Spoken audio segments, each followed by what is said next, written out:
Me and in the other screen, the great Mark Gonzalez. CB1, do you want to go do the official intro? Yep.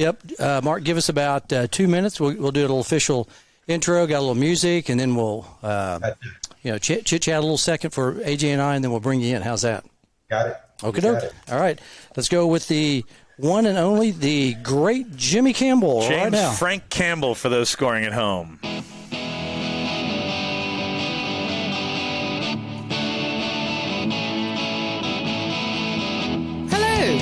You are at the net. And welcome, friends, to another episode of the At the Net podcast, powered by Tex-Mex Productions. Working the soundboards in the back of the house are our producers, D-Mac and Dave the Brain. Time to say hello to your hosts, Craig Bell and AJ Shabria, as they're about to take us through 3 sets of tennis, talking life and all the news as it seems to them. Ladies and gentlemen, Craig Bell. All right. Thanks to our At the Net podcast girl. That would be Margot Carter for that umai. Japanese. Umai. Or muy bien. Muy bien. We have Espanol right there. I love some Spanish. For that fabulous introduction, Margot Carter. Welcome, fans of the great game. You're listening to Season 1. This will be episode 68. 68. Yeah, seis ocho. You know, if you're scoring at home, right? Yes. I don't know Japanese for 68. Oh, I could have looked that up. We'll say French. Okay. 68. There we go. 68. We're very worldly, aren't we, Mark? You can't believe it. At the Net podcast with AJC. That would be my fellow co-host over to my left. Thank you. And CB1, that's Craig Bell right next to me in the blue Yonex hat. Yonex. And we are talking the great game of tennis as it seems to us. Thanks also go out to our good amigos at Tex-Mex Productions. That would be, first off, Dave the Brain. He got us on. I made a small phone call, just about 20 seconds to him tonight. Didn't have to go a minute and a half. You know, he got us on. And it just always, Zoom just kind of gets me right now. But he's in the back of the house also, Darian D-Mac McBrayer, because we always like D-Mac as well. He's part of the team. They are not on the soundboards tonight. I'm on the soundboards. You're producing, you're co-hosting, and this is going to be good. It's scary thought, man. But we're going to be real people tonight. Also, be sure to check out our good work on Fireside. YouTube tonight also, too. We're on YouTube, iHeartRadio, Apple Podcasts, Google Podcasts, Anchor, Breaker, CastBox, Overcast, Pocket Cast, Radio Public, and Spotify. That's all the important communication sites the kids find popular, right? That's right, all the podcast providers. And if you're female, sorry guys, would like to read the opening intro for At the Net podcast like the great Margot Carter. It's such a British accent. I always like the British. She speaks the Queen's English, and she has a great voice. Yes, she does. Let us know. We're always looking for some female voices to do the intro, even in a foreign language. Foreign accents, love it. Speaking of umai or muy bien, our guest this evening is umai muy bien, and that is the great Mark Gonzalez. He's the original Mark Gonzalez, right? He's the original. He is slightly older than Wahlberg. Not much, but he is older and better. What's up, Marco? Mark. I'm doing well, man. Thank you for having me. What a pleasure. I mean, you guys have been doing a great job with this. And, thank you for the invite. I'm glad to be here. No. We love Yonex and everything. It's not Yonex. As we say in Texas, it's Yonex, right? Yep. That's correct. The correct pronunciation. I think everybody around probably the United States says ya, but there's no ya in yo. There isn't. I mean, I'm sure there's some hip guys who try to say it in Japanese, yonekosu or something really like correct and everything. Hey, Mark, give us the background on Mr. Yoneyama and how the company got the name Yonex. Well, Minoru Yoneyama was the founder, and actually he started the business with one single motor that was given to him by his mother. Recently, a couple of months ago, if you have a chance, and I think you may have seen it, is the brandography by Tennis Warehouse. It did an excellent job. I love that show. I've geeked out on that at least 3 times. Yes. With my orange Wawrinka V-Core 97 in my hand. There you go. So that's how the company was founded, and Nagata is where the factory is at, one of 4 factories, I believe.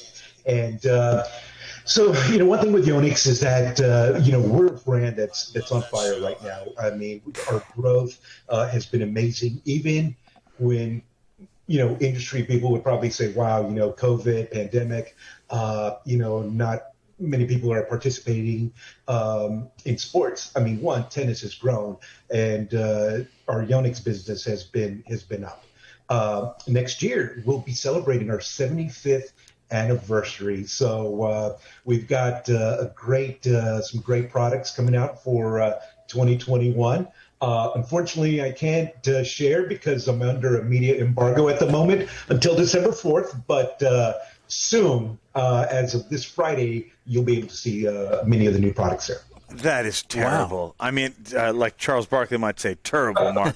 We should have booked you for 2 weeks from now. I know. Or 1 week from now. I know. It's so funny. We had Kevin Kempin, CEO of Head Sports, and he leaked some stuff, and you're staying tight-lipped. Boy, he is. Yes, I've got to do that. Incredible.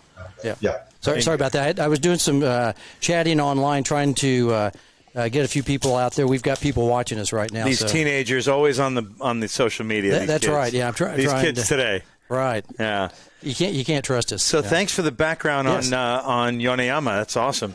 We're going to go 3 sets tonight as always. First set will be good background information on our wonderful guest, Mark Gonzalez. Second set will be current and future projects, some substantive sort of the meat of the show, really. And then we'll let our hair down and have some fun, talk music and leisure and all kinds of pop culture fun stuff and get to know not just what Mark does, but who Mark is in that third set. CB, what do we got? Yeah, takes about 10 minutes, right? With all that, No, we're here as long as you want to go, Mark, because it's always fun, and I know what position in the band you're going to be. I have an idea where he's going to be located in the band once we get to the third set. But let's start off with a little bit of background about Mark. I've known Mark probably.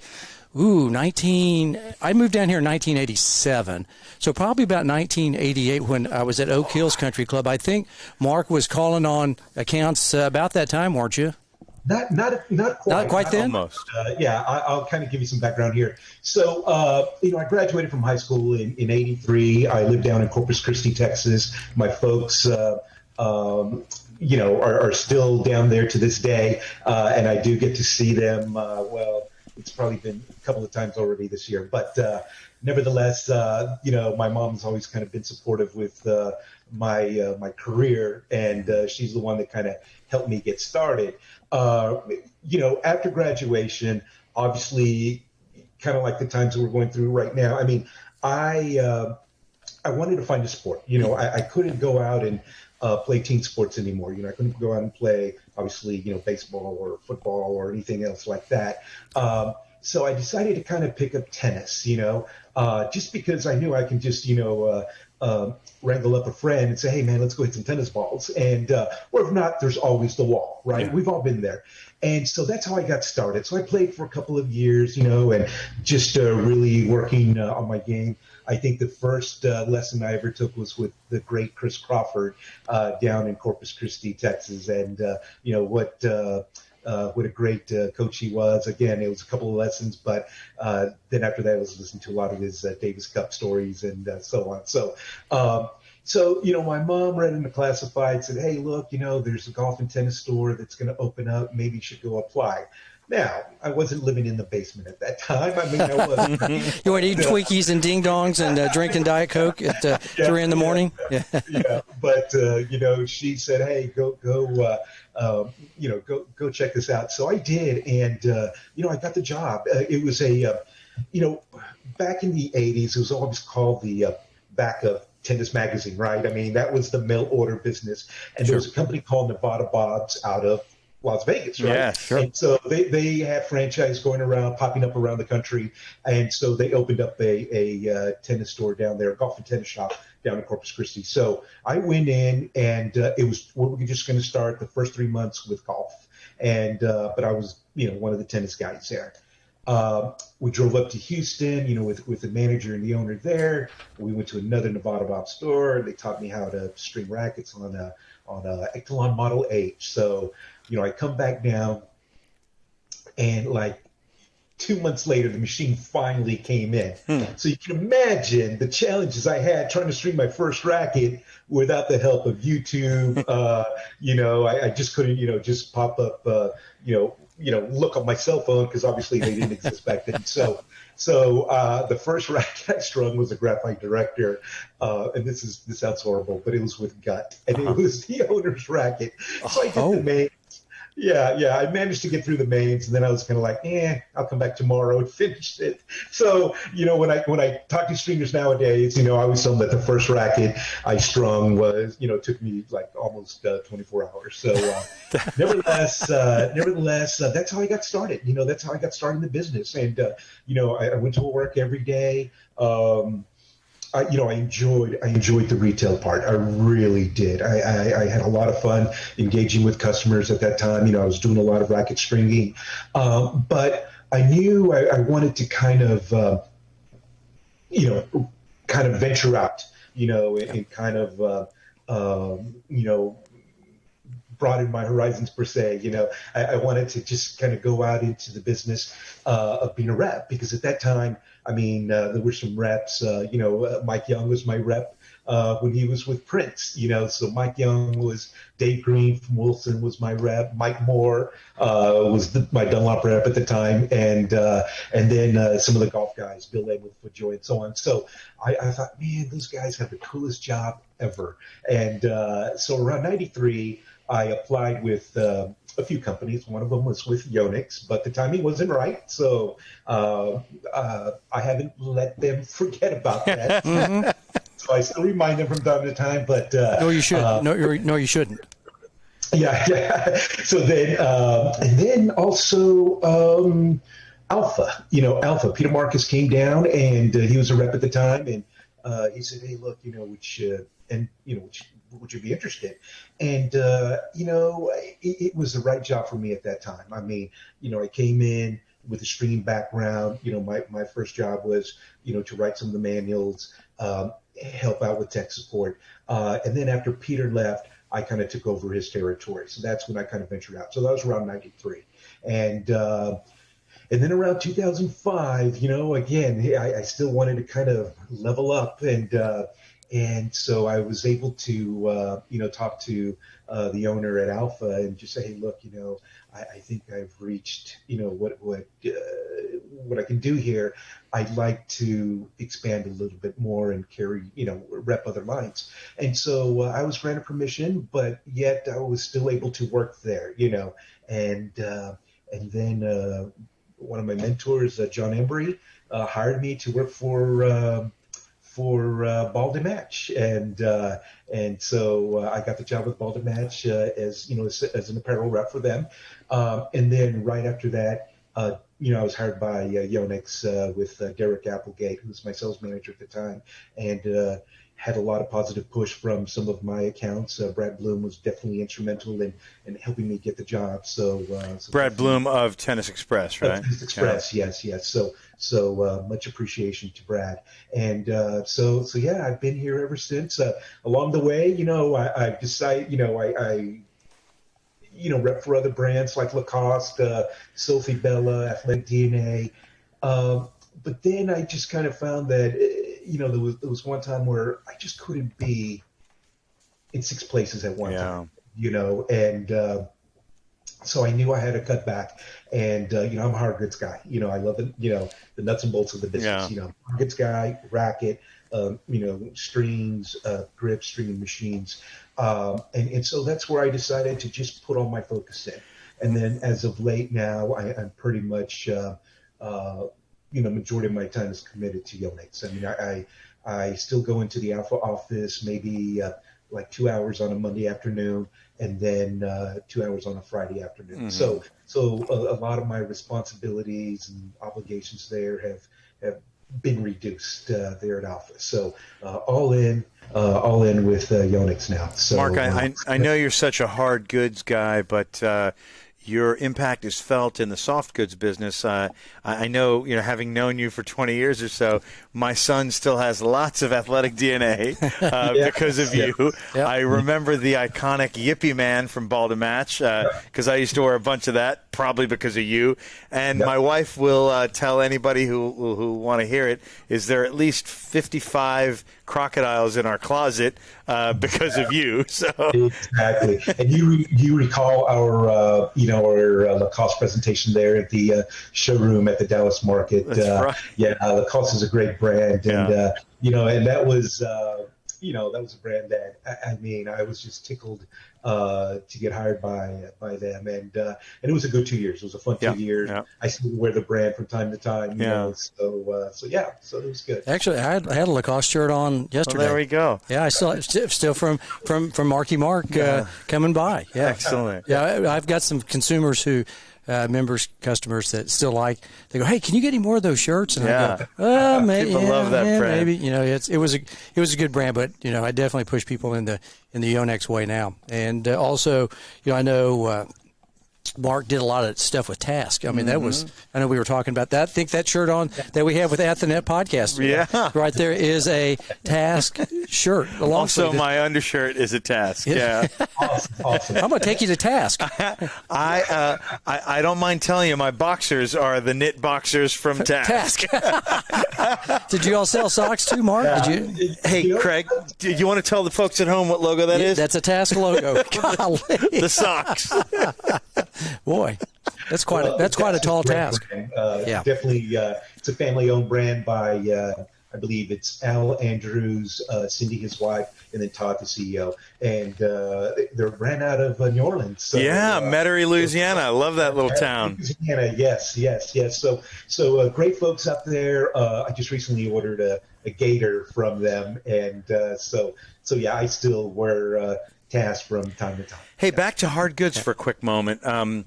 We love Yonex. We love Stan. We love Nick, Osaka, Kerber, all these great players. And we love the rackets and shoes and everything.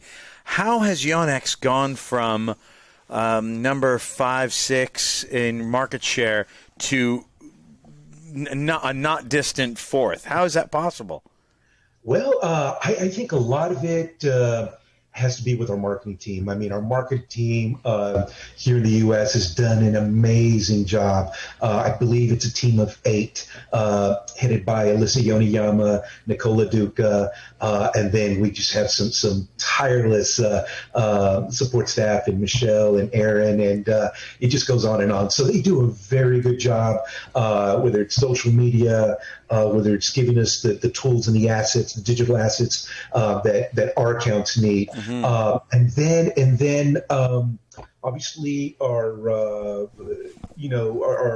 talent scouts, whether it's on the tour, whether it's out in Europe, whether it's out here in the States, at some of the junior tournaments. I think the last category we're able to really infiltrate is been junior boys. The junior boys now, there's been more of a gravitation towards Yonex rackets, whether it's maybe the influence by Nick or Dennis or you mentioned US and we got to say Canada. What about me? Chapo and Craig Bell. Craig Bell. Yes. The super light racket. Yeah, that's the lightest racket that they make. Is that right? Yes. Yeah. But then again, we start at the top with our tour players too. Yeah. I mean, if you go in deep into the second week, or if you go into the second week, you'll still see the Yonex stencil. We've got players out there that have some game, and of course Naomi winning the U.S. Open this past year. Chapo is on fire right now. Nick is always the entertainer, and an American kid I love, Francis Tiafoe. Yes, the big foe. Yes, Francis Tiafoe, just a great person, great player. Stevie Johnson, that's right. Is someone that crowds always root for. And then of course, Stan the man. Stan the man, the one-handed backhand. I mean, sometimes I'll just go and I'll go to YouTube, and I think somebody found time to put a compilation of all his one-handed backhand winners, and it's just amazing to see, so incredible. He is incredible. Yeah. So the brand is growing.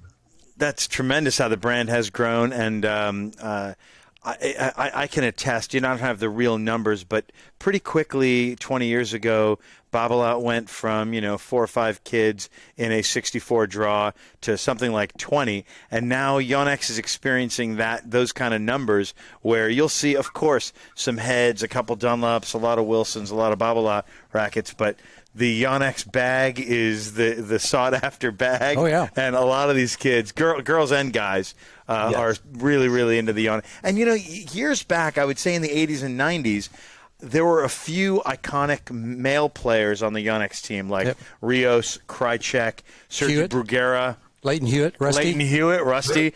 But there seemed like a lot of the dominant women were into Yonex, and I think people thought of it as, Martina, and then the younger Martina, and Monica Seles. And now it seems like it's maybe 50-50, probably more guys. Exactly.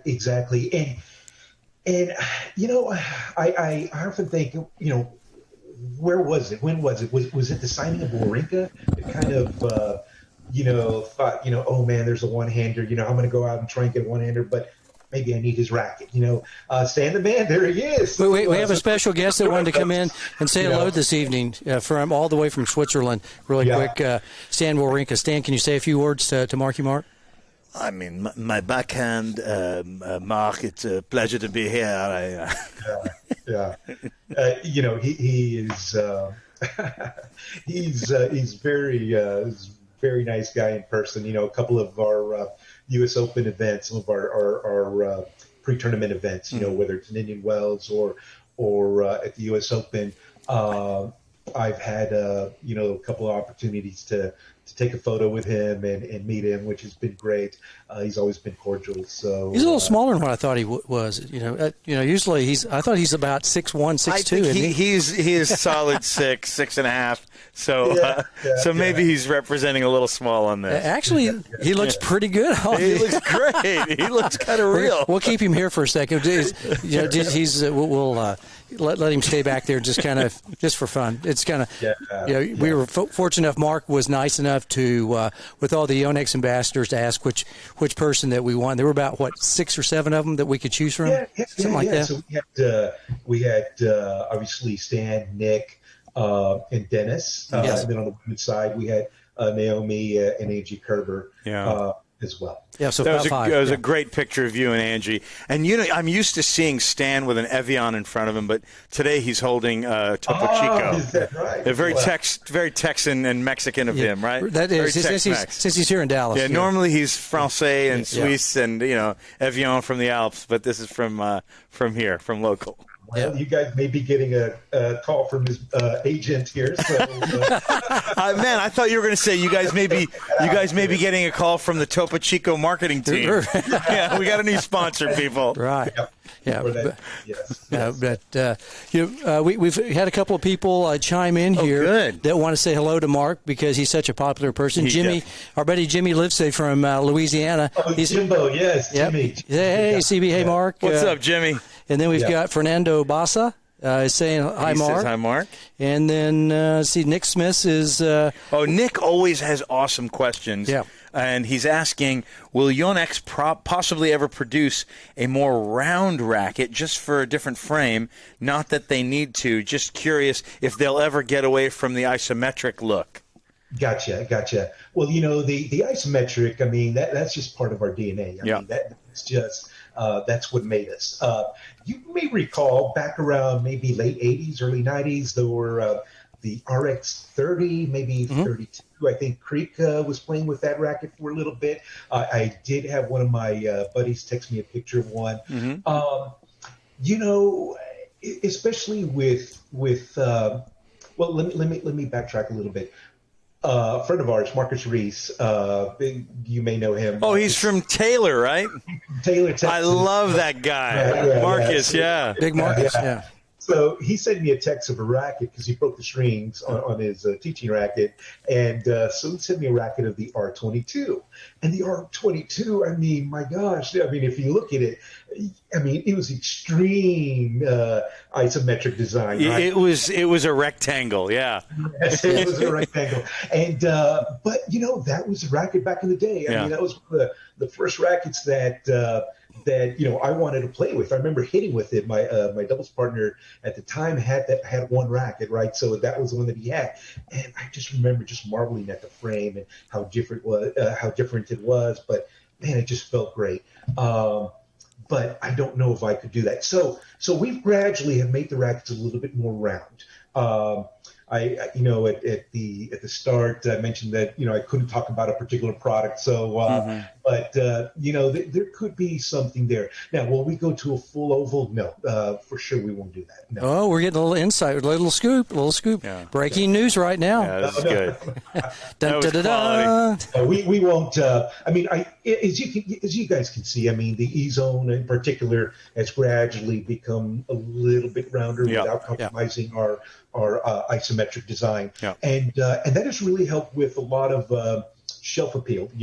New players to Yonex, that are unfamiliar with the brand, now can look at that frame and without getting freaked out. If there was an older R22, which would probably maybe discourage them from playing with something so different. But now I think our team, everyone's on board with what we need to do. So, well, I think the Astral line is also doing pretty well. We've sold a few Astrals. The three frames of 115, the 105, and then the 90 the 100. And the 100. Yeah. Yes, that's correct. Maybe there might be another new one coming out here shortly, possibly, maybe.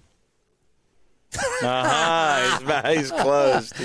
That's a good lineup. So there's three families actually that Yonex carries at the moment. Four? Is there four? Yeah. Okay. Yeah, so you've got the E-zone franchise. Yes. You've got the V-Core. V-Core. The V-Core Pro and the Astro. That's right. I forgot that. You're right. Okay. Missed one. So well, the V-Core Pro we associate with Stan or Francis Tiafoe. The V-Core we associate with Dennis. Right there. There he is. And the E-Zone, the blue, we associate with Naomi and Nick. And Astral is probably the best seller with club players below maybe 4.0 or something. A little thicker. Exactly, yes. Even at the 115 and the 105, they actually play smaller than the actual head size because they have a really good control.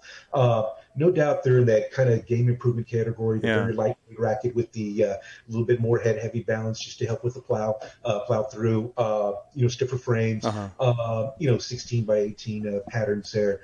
But, we're looking right around 9 ounces per frame there. It's funny you say that these 115s play smaller, and then my impression is, as a middle-aged guy, that the 95 and the 97s play bigger.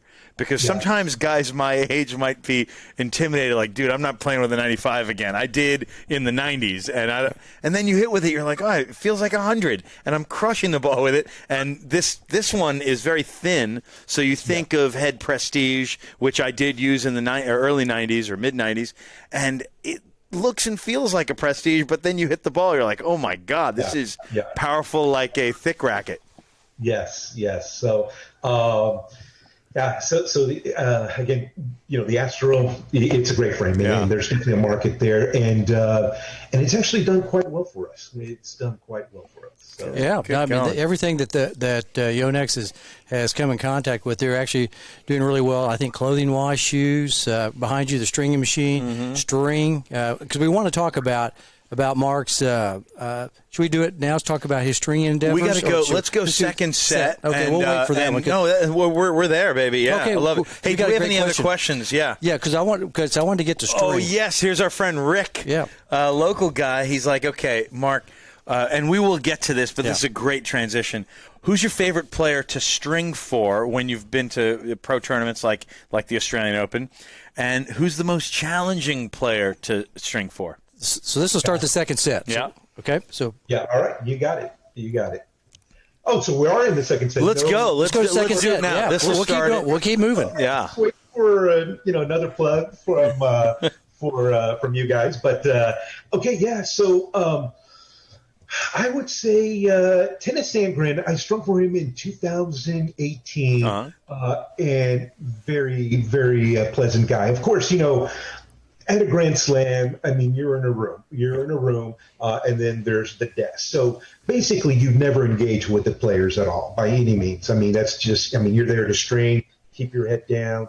But from time to time, the player will ask to speak to the stringer, and then you're like, oh my gosh, what's going to happen here? Yeah. So I thought he was really a good guy. Tim Sandgren is really, really a good guy. Now, as far as difficult, I think I never encountered any difficult players at all. To be honest with you, they've all been good. Maybe one that was probably one that I kind of had to be a little extra on my toes was Kukushkin. Mikhail Kukushkin, yeah. Yes. Because obviously, like this past year, I strung for him, and it was one piece around the world. Around the world, even. Wow. Yes, and I believe so. I'm pretty sure it was. Yeah. I'm pretty sure it was. Again, a lot has happened since then, but one thing with him is that he wanted all his rackets strung in the morning. So, in other words, I couldn't string them in the evening like before. I mean, if it was on my rack and I wanted to kind of finish the rack out before I left, I had to leave those 4 rackets for the morning, and that's something that some of the tour players will want, and that's fine. So, I walk in, the next morning, get there, 7:30, to get his, to prepare his rackets, but he comes in right around 7:45 and asks if his rackets were done.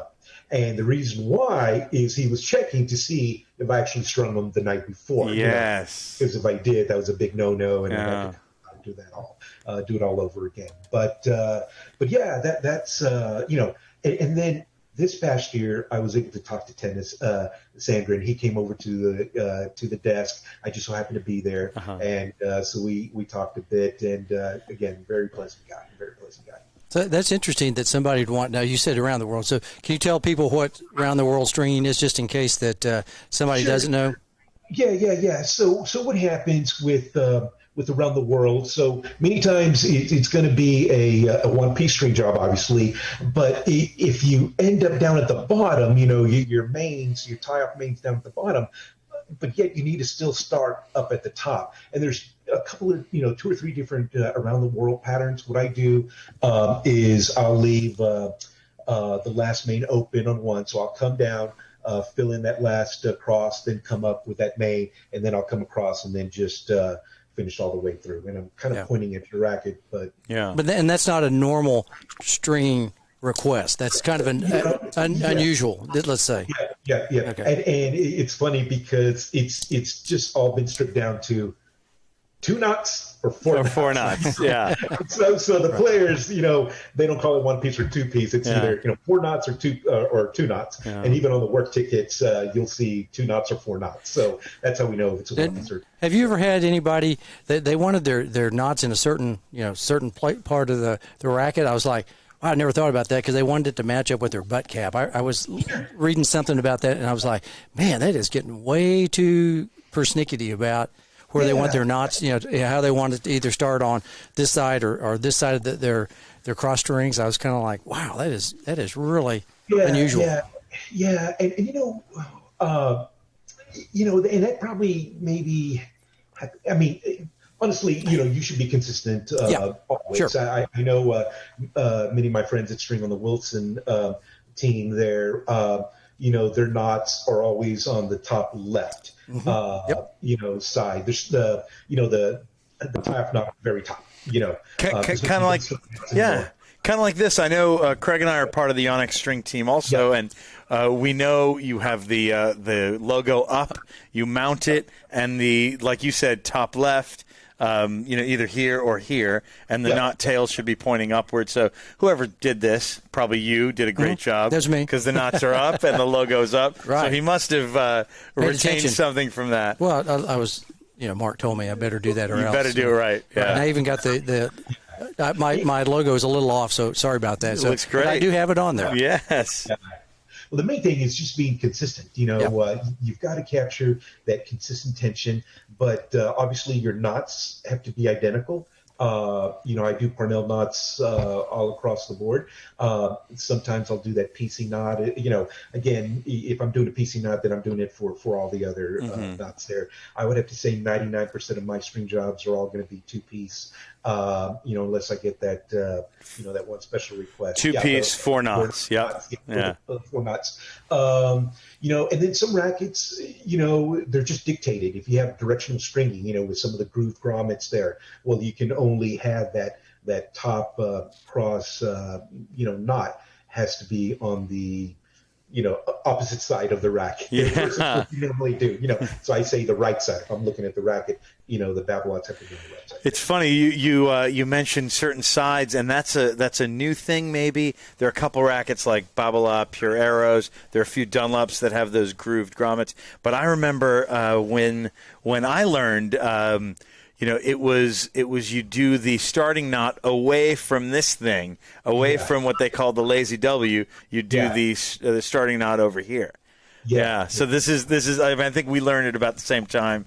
And I incidentally, years ago, Mark told me he has a son whose nickname is Pancho. So for the show, I thought, I'm going to bring my Spalding Pancho Gonzalez. Because, when he told me his son's nickname is Pancho. It maybe 8-10 seconds later, I was like, wait a minute. Pancho Gonzalez. That makes sense. Like one of the absolute greatest of all time. Right. And it's got to be a tennis reference, right, Mark? Yeah. Well, actually, it wasn't. It wasn't.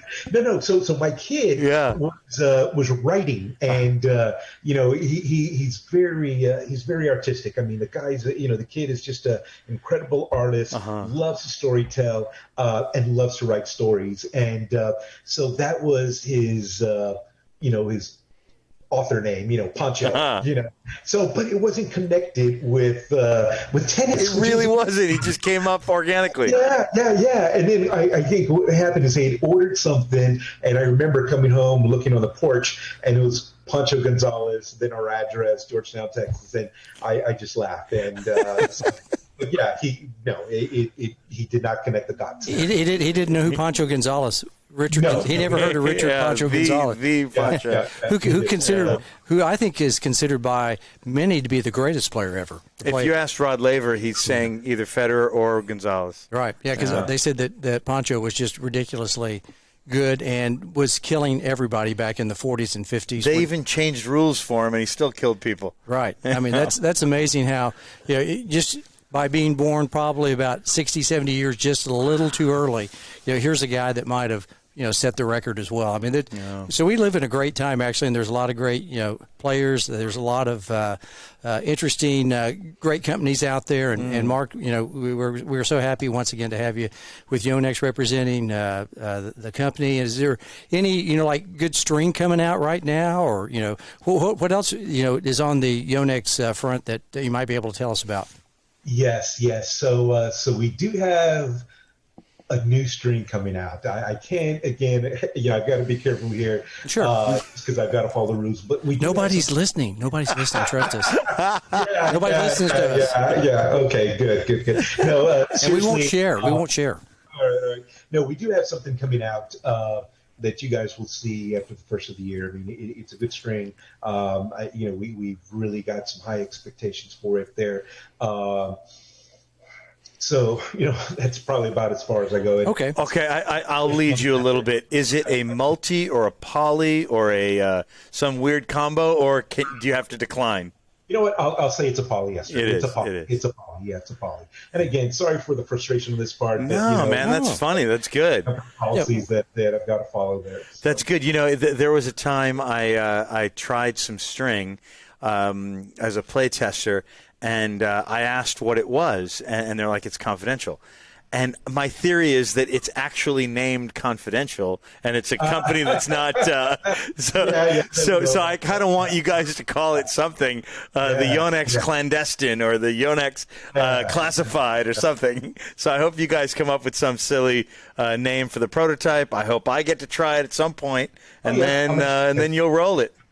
I'll make sure you guys do. Good. Thank you, pal. Thank you. Hey, second set, the spirit behind it is current and future projects. let's get to future projects in about a minute, but right now tell us how you got into not just stringing for Nevada Bobs, but stringing at the top levels, and then stringing for tournaments and slams. And how does one get that good? I know you also through tennis, but through the USRSA, and you've done testing like I have. In fact, I tested this guy years ago as a master racket technician. So take us through this journey to getting to this remarkable level that you're at of stringing for professionals, and then we can talk about future projects too. Sure, you got it. I've always been a fan of the USRSA. Back in 1985, getting that first stringer's assistant. Yes. Reading it back and forth. Occasionally, when I'm here in the office during the evening, have some downtime, I'll log into the rackettech.com and look over the old issues there. So I've always been fascinated by stringing. Obviously, 8 years of heavy retail stringing. So when I first came aboard with Alpha, we were approached by IMG in '93. We're approached by IMG saying, "Hey, we're looking for an official stringer for the Virgin Slings of Philadelphia in 1993." And so, at the time, it was an opportunity that was given to us, and our owner decided, "Hey, look, let's do it." And obviously, this is not something that they're just throw at you. Obviously, IMG had some other intentions as far as like, hey, look, you need to pay us for this. So obviously, we signed the contract, we signed away to kind of string at this tournament. So it was an incredible tournament. I still have pictures from it. It was like a young Lindsay Davenport, who I think must have been 14 that I strung for there. Wow. Oh my gosh. Let's see. Steffi was there. Steffi, Gabby, Pam Shriver, the list goes on and on. So that was, kind of my first taste of professional tennis there. And then, back around, I would say 96, 97, I was contacted by Tim Stollard with ProLink, and Tim, was promoting a lot of tournaments at that time, a lot of 50K, 75K events. Yes. And so he just said, hey, would you be willing to stream? Would Alpha be willing to stream? So I said, yeah. So I kind of headed up the team for that. And I headed up the team for that. And, at the time, it was at here in Austin. We had a challenger. We had one down in San Antonio. We actually had one in Sedona that was men and women, and going on at the same time. So, the Bryan brothers were just, fresh on the tour there.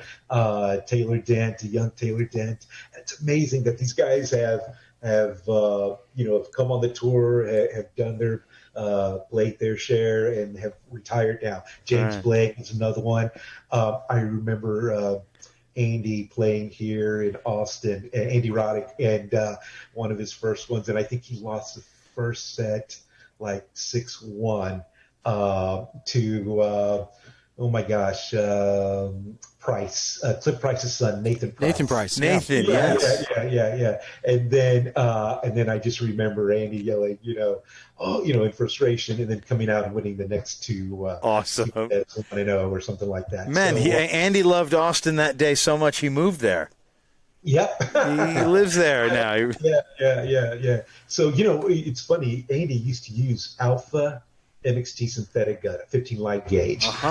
There's still an invoice because Peter Marcus, who had hired me when he left Alpha, he actually moved to Boca with the Roddick's, and I think he was a hitting partner with John Roddick at the time.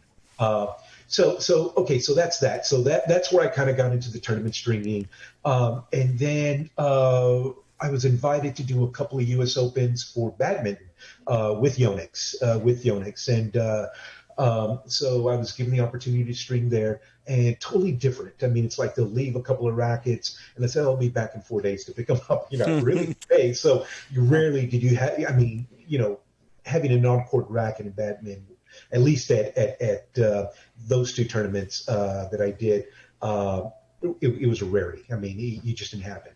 Versus like, at the AO, in the Grand Slam, or any tournament, any pro tournament,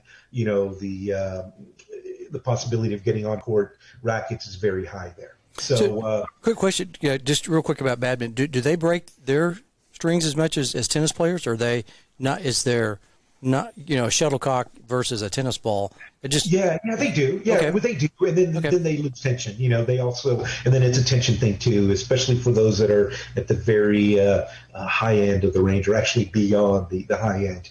And so that's where I kind of got affiliated with that. And then my dream was again always a Grand Slam. And so the opportunity, once we became the official stringer of the Australian Open, that's where the opportunity, came up. And no doubt, 2018 was my first one, and then 2020 this past year was my second one. So, excellent. And hopefully I get invited again. So, I bet you will. I bet you didn't break any rackets or anything, did you? Did you no, sabotage anybody? Come on, Mark. You got those Wilson people, head people. Come on, you need to sabotage somebody. No. I mean, going back, Carla Navarro was one of my favorite people to string for this past Carla year. Suarez Navarro. What a beautiful game. The Trinome. She has that amazing one-hander. Love it. Yeah, and her grip size must be a 4 with a single overgrip. Tiny, right? Wow. Yeah. It's like a pencil. Yeah, exactly. Hey, so it's a 4, meaning 4 and not a quarter, not an eighth, 4. 4 inches and not a replacement grip, just overgrip. Yeah, or size 0 if I can put it. Wow. Can non-Yonex people bring their rackets as well, or do they? Would somebody from another everybody? Company? Oh, everybody. Yeah. Okay, so you're the official company. Okay. So as far as once we have the concession, it's just we're there for everyone there. Yeah. Of course, gotcha. There are a couple of the off-site teams that are there. Yep. But for the most part, everybody. We stream for all the players that bring the rackets there. And usually at a Grand Slam, at least in Australia, if you're in the main draw, each round you get 5 rackets strung at no charge, meaning that I think our charge was $35 a racket. Uh-huh. And so the first 5 rackets each round were pretty much no charge. Oh, really? So how is the billing done at a slam? So one thing it's all taken out of the prize money. Gotcha. Last year, I was the stringing service manager for the Mubadala WTA event in San Jose. So I flew in a couple of days before the tournament. Got all the machines. Basically, set them all up, set the backdrops up. Roger Goff, a local stringer, drove down from NorCal. And then I had Mike Stevens, who some of you guys may know. Mike Stevens, just a very active stringer on the tour right now, or has been the past few years. Great guy. We brought him in. And then Will Devine, who strung the previous tournaments for the previous stringing concession. He came over. He does the Stanford women's stringing there. So each day my job is as we took in these rackets, I would compile an Excel sheet and send it over to IMG in Florida, each night. And so okay, these are the rackets that we did for, each player. So then if somebody went out, then they would deduct it from their prize money. There. Gotcha. They just say, put it on my tab. Put it on my tab. Yeah. Nobody has an open tab. You got to pay up at the end of the day, right? Yeah. Well, what different than, than those challengers back in the day, when you're running out of the parking lot, running out, hey, come back. Yeah, exactly, yes. Come back here. And the thing is, there was no email, there was no cell phones back in those times, so you had to catch the player. You'd have to, find out from the USTA official, because at that time, we rack up 4 or 5 string jobs. you got to get paid. Right. So a couple $100. I remember, calling somebody at the hotel and getting the room number and saying, do you remember me last week in San Antonio? Yeah, you owe us. Oh, here's our credit card number. So you've had some people stiff you in the past? Have you had people stiff you? There were a couple there. Yeah, there were a couple there. No names mentioned, but yes, you've been a victim of somebody leaving the tab open, huh? Yeah, that happens. But you know what? I don't think maybe I don't know if they did it intentionally, but sometimes after a loss, the players are just ready to go. Yeah. Right. So So sometimes, I mean, that's the last thing. No, that's very cool, because that's something that, I like to string. Yeah, I still string. Both. I do too. I love it. Yeah. And we're stringing geeks, and just we're part of the fraternity, the Marcus. But it's really, an honor to be in the presence of somebody who's actually moved on to that Grand Slam level, because they don't take any schlub, just whatsoever. I mean, you got to earn your stripes. And I'm sure you're probably in the first position right there at the front of the window, right? Or they didn't keep you in the back of the closet, did they? No. In the back room. I'm a quality guy. I'm a quality first round guy. So yeah, no, we have some guys that we have a core group. We have a core group that they're going to get the invite every single year. And again, I mean, those guys are there, and I'm down here. I mean, those guys are just. You're very, very humble. Hey, Mark, what does it take? Consistency, speed. Can you give us some ideas of the kind of consistency and the kind of speed it takes to take a pretty difficult racket like Mikhail Kukushkin's, which is 2 knots and around the world, or maybe a tough hybrid that might be gut poly or gut poly and gut and all that. Give us some ideas of what it takes to get that done at a very, very high level. And the second part of this question might be, what kind of traits does it take to get to that level? Okay. Yeah. So, speed, unless it's an on-court, speed is not a priority. I mean, granted, you should be able to do within an X amount of time. I mean, I think with Mikhail, his deal was, I just had to make sure I tracked everything right. I mean, I had to make sure that basically, and I kind of do this for all the rackets. So when you're doing multiple rackets, right, when you have a stack of or a series of 3 or 4 rackets there, you got to make sure that the strings are alignment, that the strings are aligned properly, that basically as you move around the racket, that everything is identical. Because, in other words, when you have 2 strings side by side like this, obviously crossovers are an absolute no-no. But so, and I think, it's probably a little difficult to explain, but when you take 2 rackets, right, you want to make sure that the side by sides are matching, that, one is not on top of the other, not necessarily a crossover, but as it exits, that it's underneath, if it's going to be underneath on one, it's going to be underneath on all the other rackets that you do. So basically, the last thing the player wants to worry about is anything different on his racket. Yes. I mean, because that's kind of what I mean. Yeah. Part of it's mental, but they see that racket. That's their constant companion. I mean, that is what they're seeing every single day. So it's got to be consistent.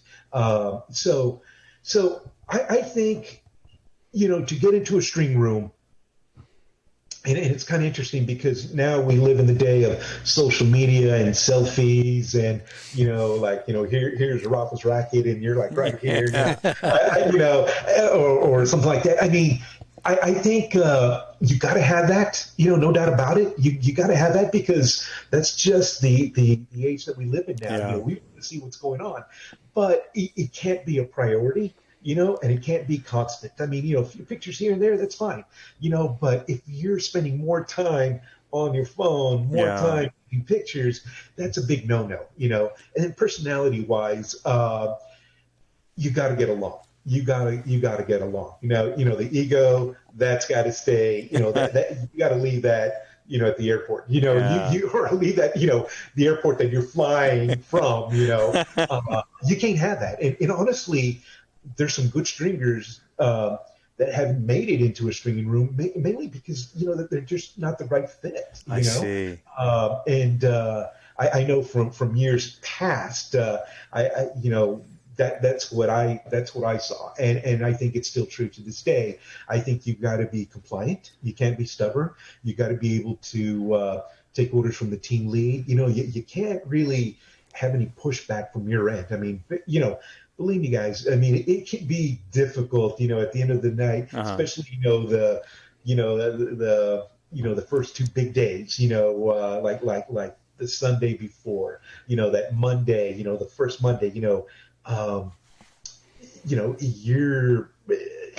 been on your feet all day long, the back, and for me, it's never the fingertips. It's always my feet, so I'll kind of change shoes. I'll make sure I get some extra insoles there. But, when somebody comes in, you got to get it done. You got to get it done. We're ready to leave at the WTA event in Mubadala, and Bethany Maddox Sands brought some rackets in. Well, her rackets are to be strung at night. I mean, we all had our jackets zipped and everything else. And so, it's like, if you ever seen her husband, he's a huge guy. Yeah. Right. I said, can we have them ready for you tomorrow morning? He goes, no, we need them strung tonight. Wow. And, okay, you got it. So you can't, you're there for the players. You're there for the tournament. And that's what it's going to take. It's so for all those stringers, it takes some hard work. It takes some technique.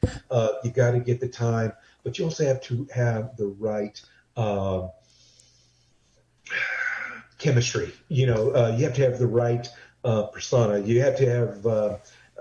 You've got to be willing to listen and take orders. So is there like a captain in the room or a quarterback? That it's kind of the lead guy that kind of not necessarily organizes everybody, but just kind of keeps. For sure. For sure, there's some. For sure, there's some. Every team is different, right? Whether it's the Wilson team, whether it's the Babylon team, or the Yonex team, or even the head team. And then a lot of the independent groups. Sure.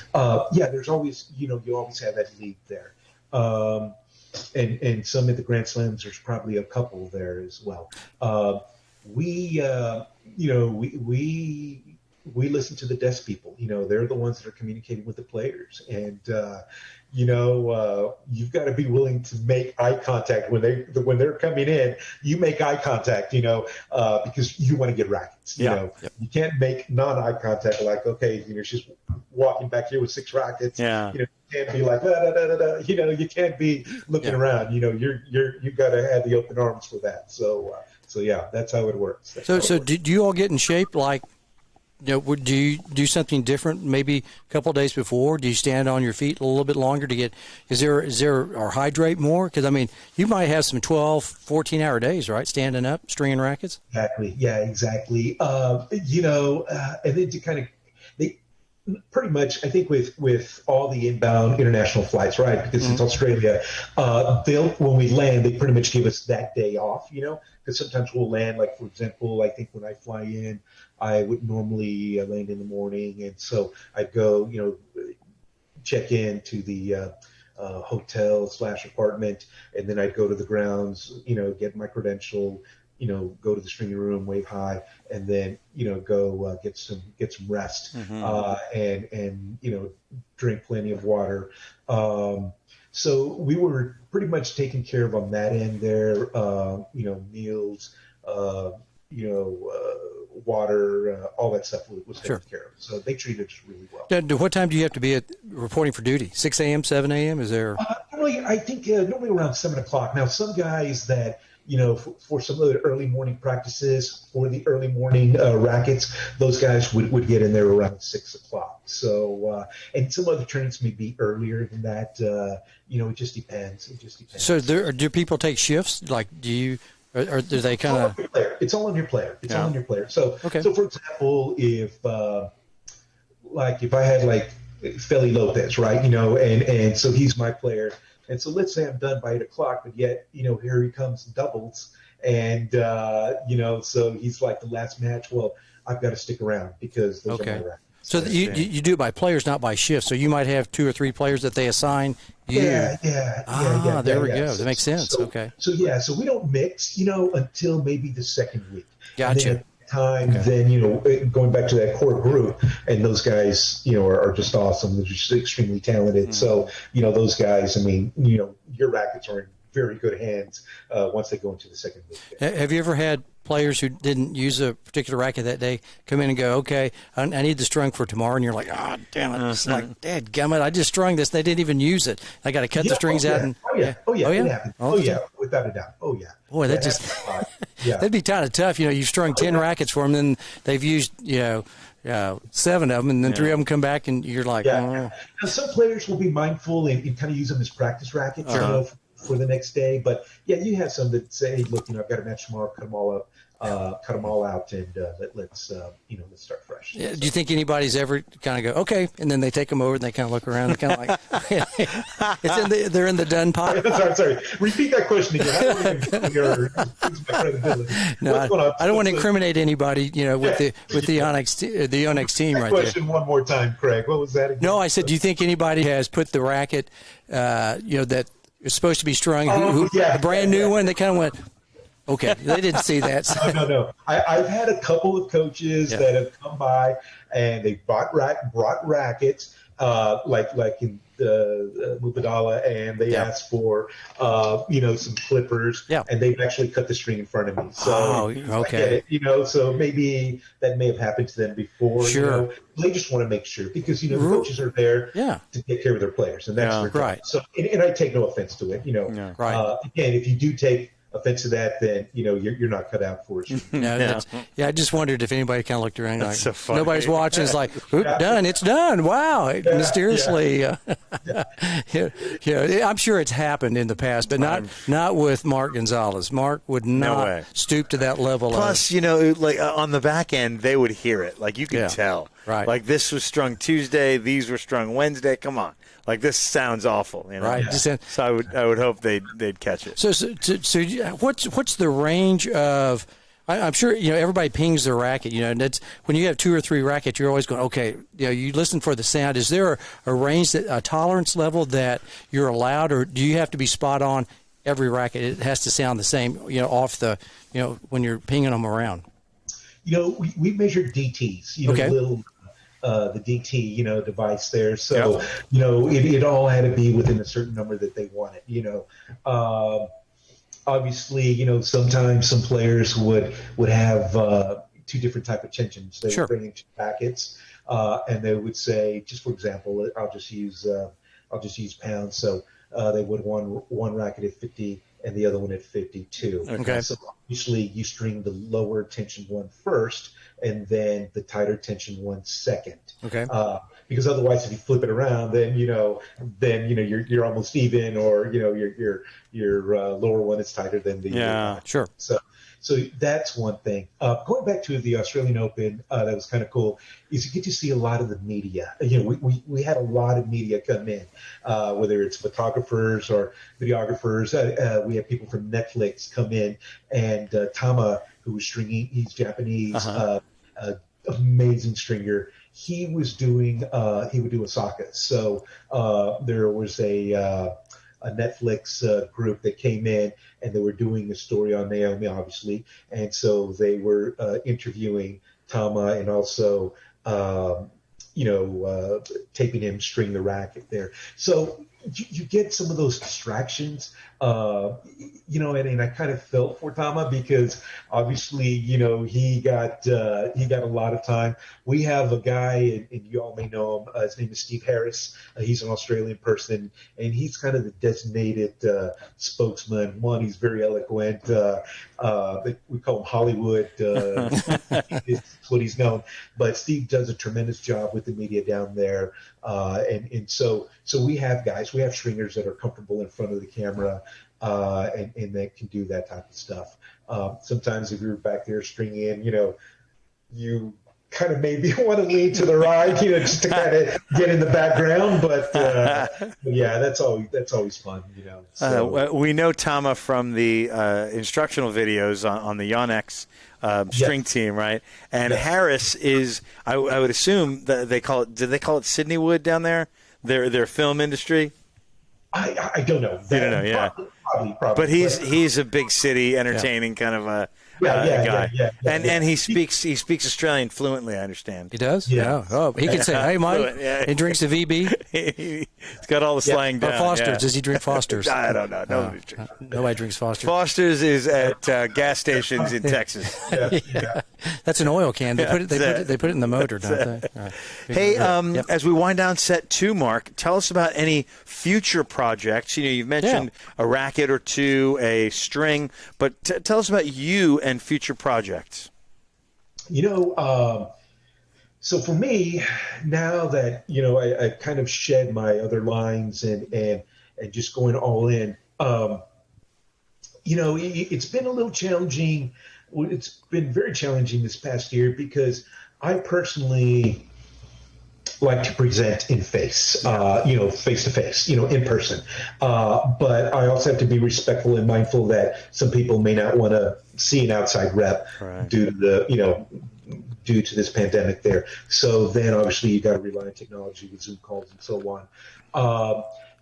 My goal next year is, once we get the green light, to travel more so, really to go out, to engage with accounts more often, kind of, work on part of my territories because I still have a lot of improvement as a rep.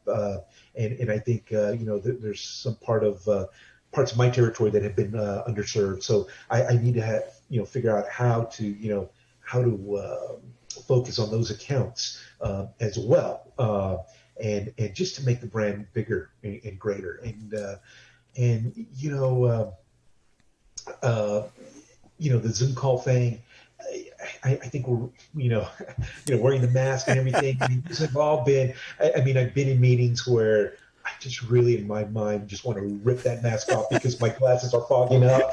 But, you've got to stay the course and hopefully, things will get back to normal soon, but, the great thing, despite this pandemic, is that tennis is a physically distant sport anyway. Right. And so numbers have been up. Play has been up. My oldest son, who never picked up a racket, now is like, playing tennis 2 to 3 times a week. Incredible. Yeah, he's going out with friends. Yeah. And then,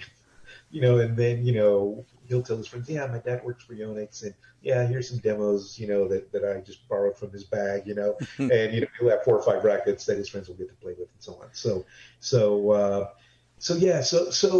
that's kind of what I have lined up is really just focus on the territory, building the brand up for 2021.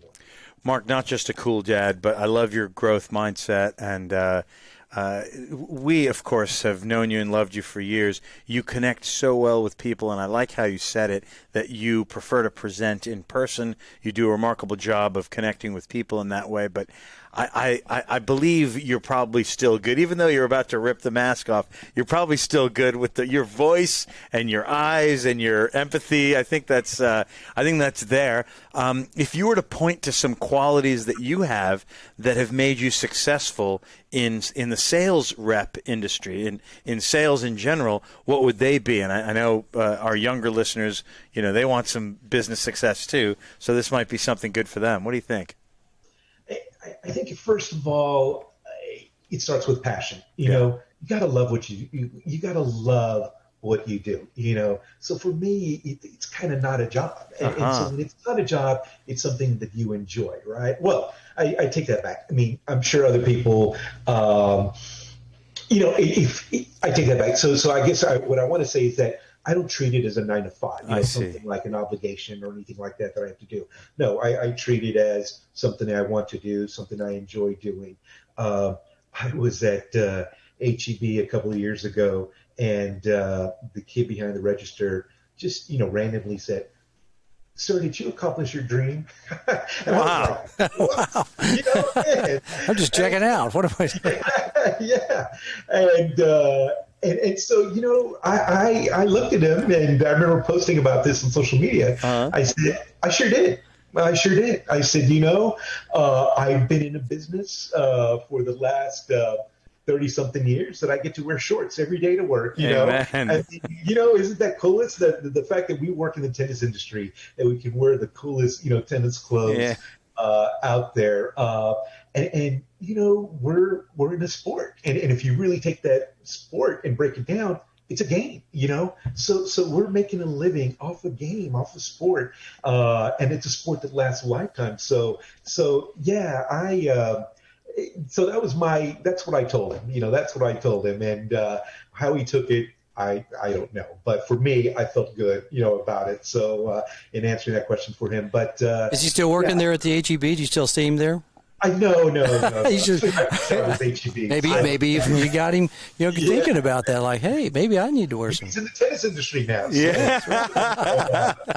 It's funny.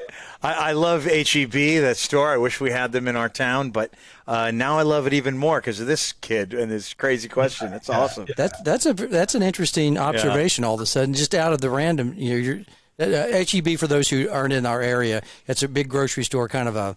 I'd say it's not quite a Walmart, but it's a nicer, like maybe Kroger, Albertsons, Publix. There, it's kind of that level, but just better, just bigger. HEB's great. I mean, I wish they were here because I like going. We were down in Austin to do the tournament, and we went. This is a really good level men's tournament, and HEB was the title sponsor. Yes, and our buddy Christoph von Rensburg was really proud that they kicked in, I think, a lot of money, a lot of signage.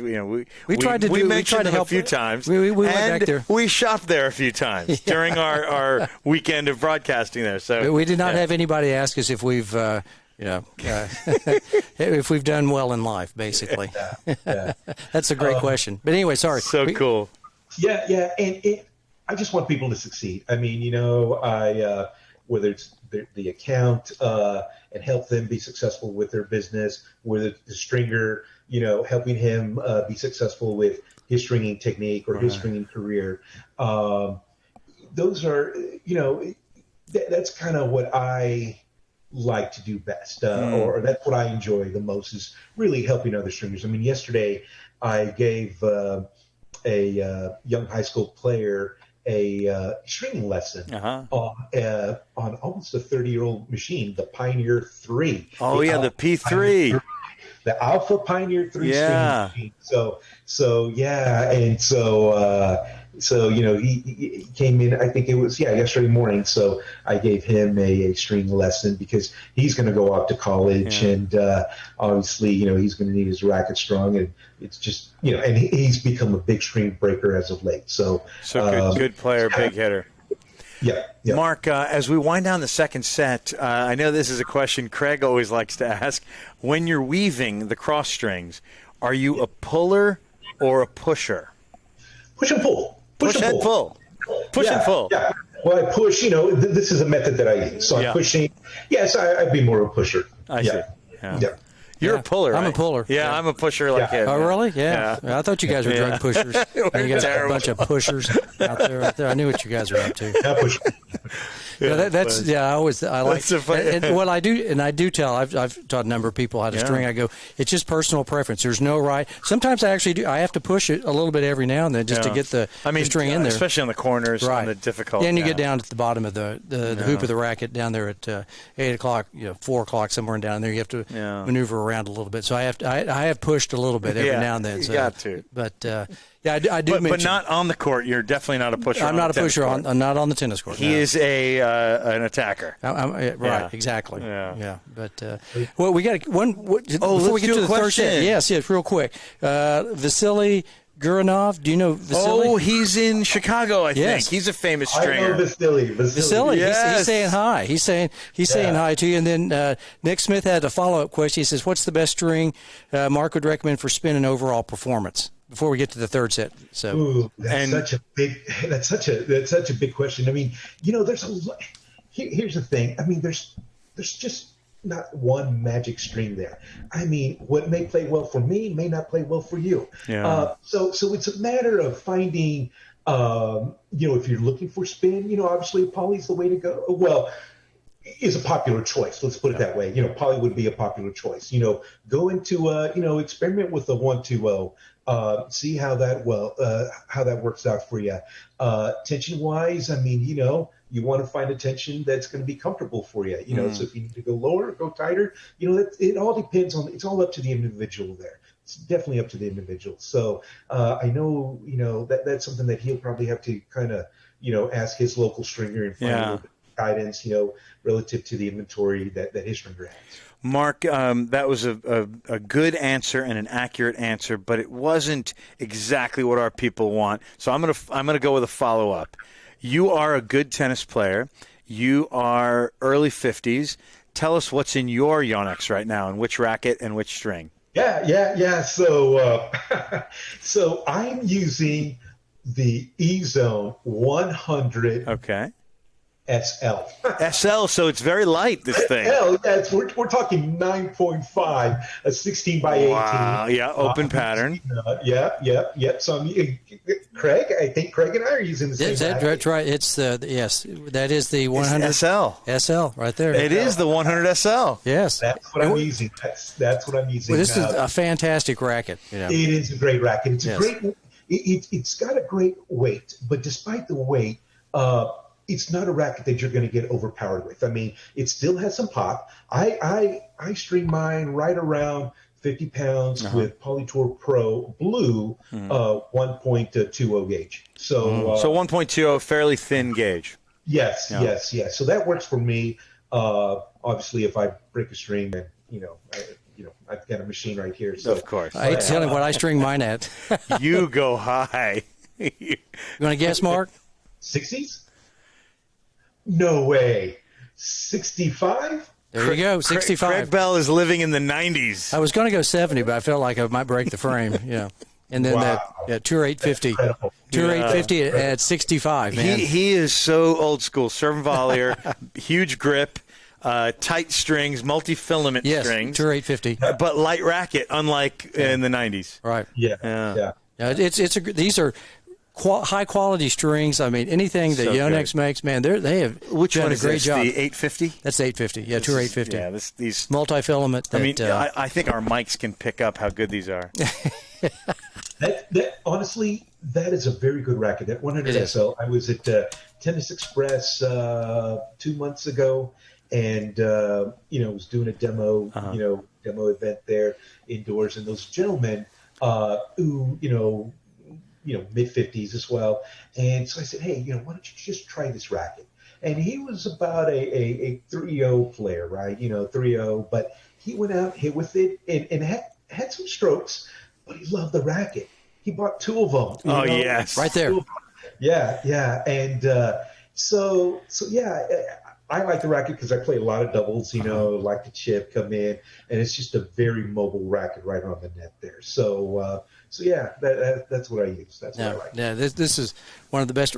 I'll never not play with this racket ever again. I told Mark that there's been this has been a racket that's been around for a number of years. Craig has at least 3 paint jobs of that, right? Basically, he's got the white pink, white yellow, white green, and now the gorgeous blue. I love this racket, and I'll never not play with a Yonex, whatever they call E-Zone, whatever they call it. Just it's this mold, this. No, it's a. Mark knows that since I've been with the team. What, about 7-8 years now, or 10 years? I don't know. It's been a while.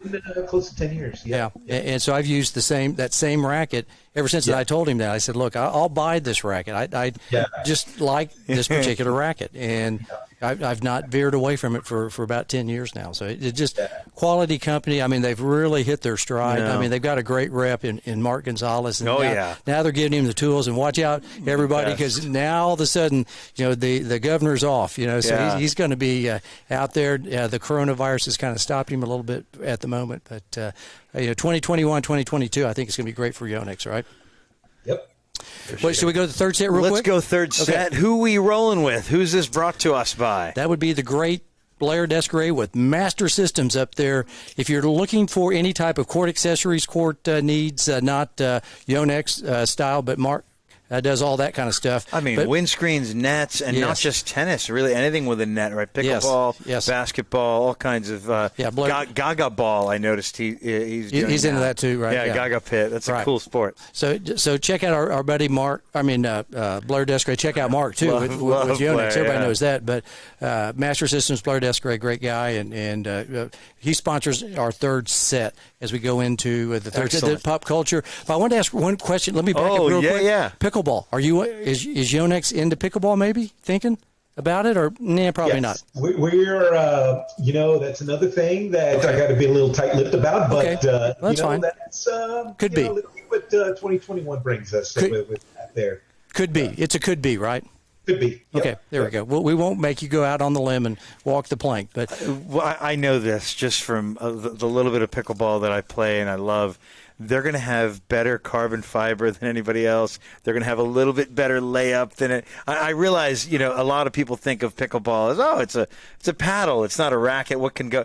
I have a feeling these people are going to find a way to make it a little bit better. Same specs. If they say it's 220 grams, it's going to be 220 grams. On the nose. And I look forward to playing with a Yonex paddle one day. Yep. So, okay, we won't have you spill too many beans, but we'll look forward to 2021. So, yeah. Mark, say that again. Sorry.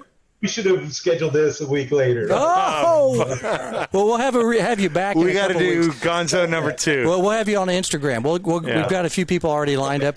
We'll have you on our tennis shorts on Instagram. How's that? We'll do that. That's Wednesday night. Let's do a Wednesday night show once you can leak everything. Yes, once you can give us. But one thing we didn't talk about, I know it's the tennis podcast, but we're number 1 in badminton. Let's not forget that. Yes. We are definitely the global leader in badminton. If you ever go to a badminton tournament, I would have to say 99% of the players there are either playing with a Yonex racket, wearing Yonex shoes, wearing Yonex apparel, or carrying a Yonex bag. So badminton, we're huge in badminton. So you roll in kind of like, just go. Yeah, I'm like Elvis and Santa Claus. Oh yeah. When I go into a badminton tournament, I instantly become everybody's friend there. Right. Yeah. Yes. No, but the badminton community is a very good community, and they've had some challenges because obviously they're indoors. And with the limited capacity. So, but they're up in Frisco, Plano, Irving. There are some badminton gyms there. So, when you come up to Dallas or this area, AJ and I want to go. We're going. I would love to. I've never been to a badminton facility tournament. I would really find that fascinating. So please mark that down for us, okay? Yeah, and my perspective on badminton is when I grew up, I thought of it like most Americans as backyard, and you kind of play like this, and then you see people who actually play indoors, and they serve like this, and they leap, and they hit the ball 200 Ks an hour. Of course, it's coming off the bird's coming off your racket at 200, and then maybe it's a lot slow. It's like less than half, right? Exactly. Yeah. Yes. We in Dallas, they hosted the Dallas Open, and I know we need to get moving on, but the prize money was pretty minimal, and then finally Yonex partnered in, and then we increased the prize money. So as the prize money increased, then you get all the ex-Olympians, then you get the ex national team members from that played internationally. Then all the players come out and for those checks. So for those championship checks there. So I'd love to just see that. Let's go to the next pro tournament. Yeah. I want to ask you before we go third set, Mark. Of course, U.S. and Canada, but which other countries have the majority of these badminton top pros when they come to these pro tournaments? Well, most of the so we don't have players that come internationally for this particular tournament. Okay. We don't. But a lot of them that have come in, whether it's from China, Indonesia, Japan, Malaysia, they're here teaching, and then when these tournaments happen, then they'll come in for those tournaments. Excellent.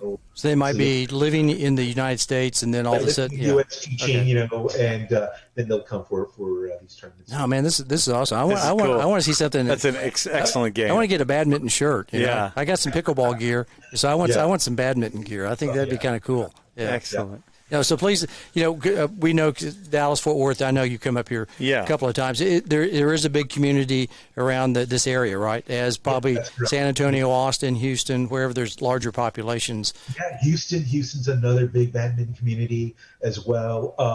Austin, we have some. We have a group, but we just don't have a facility. I mean, we have a community center, but we don't have a standalone permanent nets. Exactly. Yeah. What about Odessa, Texas? Odessa, Texas, is that big? No. Okay. But even those guys, so those guys, they're kind of diversifying as well because, the dimensions on the badminton court are the same as pickleball. Gotcha. I'd heard that. I'd heard that they were very similar. Yeah. So when I was at the Houston Badminton Center a couple of weeks ago, there were people playing badminton and pickleball there. So yeah. They have they can stand in the kitchen though, can't they? They can go in the kitchen if they want to. Badminton players, yes. Yes. Yeah. If they feel the need to have a bird hit them at 200 miles an hour. 200, my goodness. Yeah. Do people get hit in that sport? Do the shuttlecock will it hit somebody? But yeah, I mean, unless you're really close. I should say close to the net, but sure. they do get pegged. They get pegged every now and then, yeah. Yeah, every now and then. I think the worst I've seen was somebody get pegged in the eye, but they were a little bit further back. But that's about it. That I've witnessed. Are there different levels? Do they have ABC, Open, all that kind of different stuff? levels. Yeah, there's definitely different levels there. There's Open, I guess B, and then of course the seniors division as well. Okay. Well, Mark, thanks for mentioning badminton. Yes, that's a cool game. Yeah, that's a nice, because we are at the net, so we talk. We are at the net. Anything and any racket sport is our cousin, and we love racquetball, pickleball, certainly squash. We love and badminton too.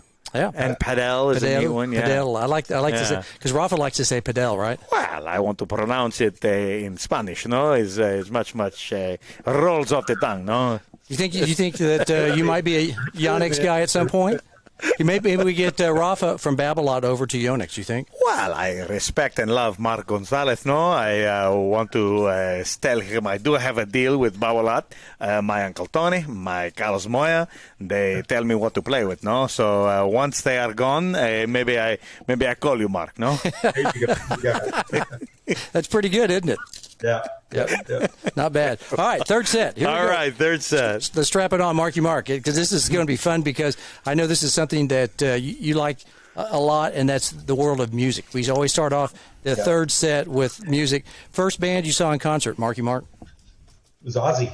Ozzy Osbourne. Black Sabbath or Ozzy solo? Ozzy, the Blizzard of Ozzy. Oh, about 1983 roughly, or 82? Yeah. That was the first album, right? The first album. That's Blizzard. Yeah, with Randy Rhoads, who unfortunately passed away. Yeah. But that was a great concert. Rudy Sarzo on bass and Tommy Aldridge on drums. Was that in Corpus? It was in Corpus at the Memorial Coliseum. Wow. Did Ozzy? I was a late bloomer to go into concerts. I mean, there was other opportunities, but But Ozzy was the first one. So. Was that when he was eating bats off, tearing them off and eating? I think that was that tour. I think so. That's the one where that was in Iowa, wasn't it? When he did something stupid like that, wasn't it?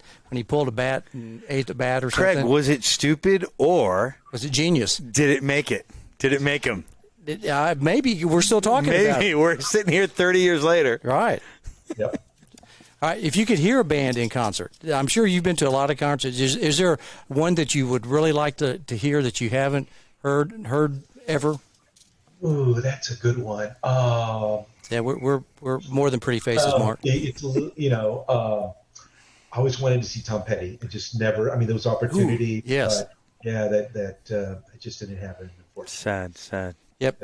Where would you like to see him at? If you could roll back a couple of years, would you like to see Petty at Red Rocks or someplace, L.A.? No. I mean, honestly, I'd see him here in Austin. Oh, sure. Circuit of Americas. That's probably where I would see that. Yeah. Favorite band? Who's your favorite band? Oh my gosh, so many favorite bands. Well, throw them out there. Yeah. Who do you like? Oh my gosh, obviously, and it's not that I don't like today's music. I mean, there's a lot of good stuff out there, right? Yeah, sure. But now with the availability, and I hate to take money out of these artists' pockets, but with Apple Music, right? So now you can easily just kind of pull up an album and listen to that. I saw Fleetwood Mac a few years ago. The band, with Lindsey Buckingham, and I saw the Eagles with Glenn Frey. That was awesome. Obviously, The Who was a great show. So again, some of those Titanic bands, I've had the opportunity to see, and I've enjoyed them. So yeah, Kiss, obviously, Oh, you saw Kiss? I saw Kiss. Yeah. That was a great show. So wow. Did Gene Simmons kind of roll the tongue out there a lot? I'm sure he did. Yeah. I kind of was off to the side there, but yeah, it was a good concert. Steely Dan was great. Steely Dan. Man. Steely Dan was a good show. He likes the stuff I like. Yeah. Yeah. Gosh, Blondie's another band that I would like to have seen, or would like to see as well. So who was that? Did you say Blondie? Blondie. Oh, yes. We use Blondie a little too much on our social media. Oh, they get and mad. Did you get into I've jail? been slapped here and there, and I've paid for the music. So Debbie, Harry, we're okay. Hey, we love Debbie. you. We love you. Maybe a little too much. Sorry. They slapped you around. Huh? Yeah, and hey, you mentioned Blondie and Talking Heads the other day on a text, so I threw a couple Talking Heads crack. I wanted to play Cage the Elephant's cover of Psycho Killer, but I thought people are going to get the wrong idea. Like Mark Gonzalez, we're so excited to have Mark Gonzalez on the bam, bam, bam, bam, qu'est-ce que c'est? We don't want that. Last year in New York, a couple of days before the open, I took one of these Airbnb walking tours. Oh yeah, it was one of the the early punk scene, the CBGBs. CBGB's way down, yeah. So I took a walking tour, and it was really cool just to see where the Ramones, where they shot a couple of their album covers. Blondie as well. So after that tour, I came back and then obviously I bought Debbie Harry's book and read that. Chris France, the drummer for the Talking Heads, just read his book too as well. Very good read, and again with their ties, and it's just amazing the stories that both of them shared, and kind of they intertwined, and then the Ramones was just always there with them. Awesome. Some of the tour stories that they shared. So I enjoy that. I mean, I started off, this past year. I think I finished the Rod Stewart, then I went to Phil Collins' book. John Oates, Jonathan Cain. Tony Tennille. The captain and Tennille, man. You talk about an eclectic group. Yeah. Kiss, Ozzy, and Captain and Tennille. Yeah. Liberty DeVito, who's drummer for Billy Joel. Read his book, a great book. And, I just kind of love reading about some of the nuances on some of the songs from the albums. Like, if you listen here, you can kind of hear this mistake, or this inadvertent crash, and we just left it in there, the Paul Anka was really a good read. I mean, just the fact that, he was traveling in the bus with Chuck Berry and, talk about a guy that started very young, at 17, no, actually even younger than that. And, on a tour bus, and to this day is probably still performing. So, I just love all types of music. Neil Finn is another one from obviously Crowded House, and then prior to that with Split Enz. So yeah, a lot of different artists. Were you a Rush guy like Neil Peart? Did you like him? Yeah, definitely. All the World's a Stage is one of my favorites there. People always ask me, man, who's your favorite drummer? And is it Peart or Bonham? And I'm a Bonham guy, Led Zeppelin. I just love John Bonham. I love Led Zeppelin. I think he's a great drummer. His kick was his single foot. The single bass drummer, right? Just his doubles that he did was just incredible. Another drummer, a couple of drummers that I got to see past few years was one with Steve Smith. Yes. Journey's drummer. Yes. So the last Journey tour, Steve was with them, and incredible. It was just, it was worth the price of admission for that one. Oh, that's awesome. And then Todd Zuckerman from Styx, who's just an amazing drummer. Definitely one of my favorites out there. So did you go old school like Buddy Rich, Lionel Hampton, those guys also? Not too far back like you don't that. do that? Jazz, that type of drumming, that's just something I haven't really got into yet. But no, I do see the Krupa versus Rich drum solos. Nick Shaughnessy was at PASIC, which was a percussion arts something convention. It was here in Austin about 7-8 years ago. Eddie Shaughnessy showed up. Shaughnessy was sitting there, on a chair against a pillar out in the hallway, and he was just there, just telling Carson Moore stories. And that's a guy that would drum battle anybody. He was damn good. That good. He was really good. Yeah. Wow. And, Eddie Shaughnessy, remember him? Yeah. He had the big mutton chops. Did he have his chops? Yeah. Got the chops going, but that's a guy that I admired and really, really respected. And he was just so friendly with everybody. And, we're talking about like, oh, do you remember, what happened? People were recalling, some of the bands that were on there at that time and some of the drummers and so on. So, he gave us a little bit of insight about them as well. But, and that's a night show house band. They were awesome. They were good. Yeah. Doc Severinsen playing the trumpet. Yeah. Oh my gosh. Tommy Newsom and Shaughnessy and those guys, man, they had major skills. Those guys, they were funny too. Yeah, and Kenny Aronoff is another drummer. Obviously, we remember him from the early videos, John Mellencamp or John Cougar Mellencamp videos. Yep. I saw him a couple of drum clinics with him, but Kenny is a guy that basically is always on the first call. If there's a farm aid or if there's something where they need a house band drummer, he's the guy that they call. No kidding. And, I didn't know so that. he's a guy that can sit in with anybody, and he's pretty good. He's another one of my favorites. So did you like the guy for the Police drum? Stuart Copeland. Yes. Yeah. Man, I find you don't like his drumming. You know what? His drumming is really there's a lot of embellishments, with that. A lot of the hi-hat rolls, the splashes. It's funny. I think in one of these DVDs that I have here, it shows them back in the day, and you just see Andy Summers saying, "Too fast, too fast." Yeah, too fast. Because obviously Timekeep. I mean. He definitely marched to. He tried to trick it up a little bit too much. He's like he reminds me of a Nick Kyrgios of drumming, and when you see some of the Sting, Police, Facebook videos, there's still some of that tension. But you know what? At the end of the day, those three guys are brothers. Of course.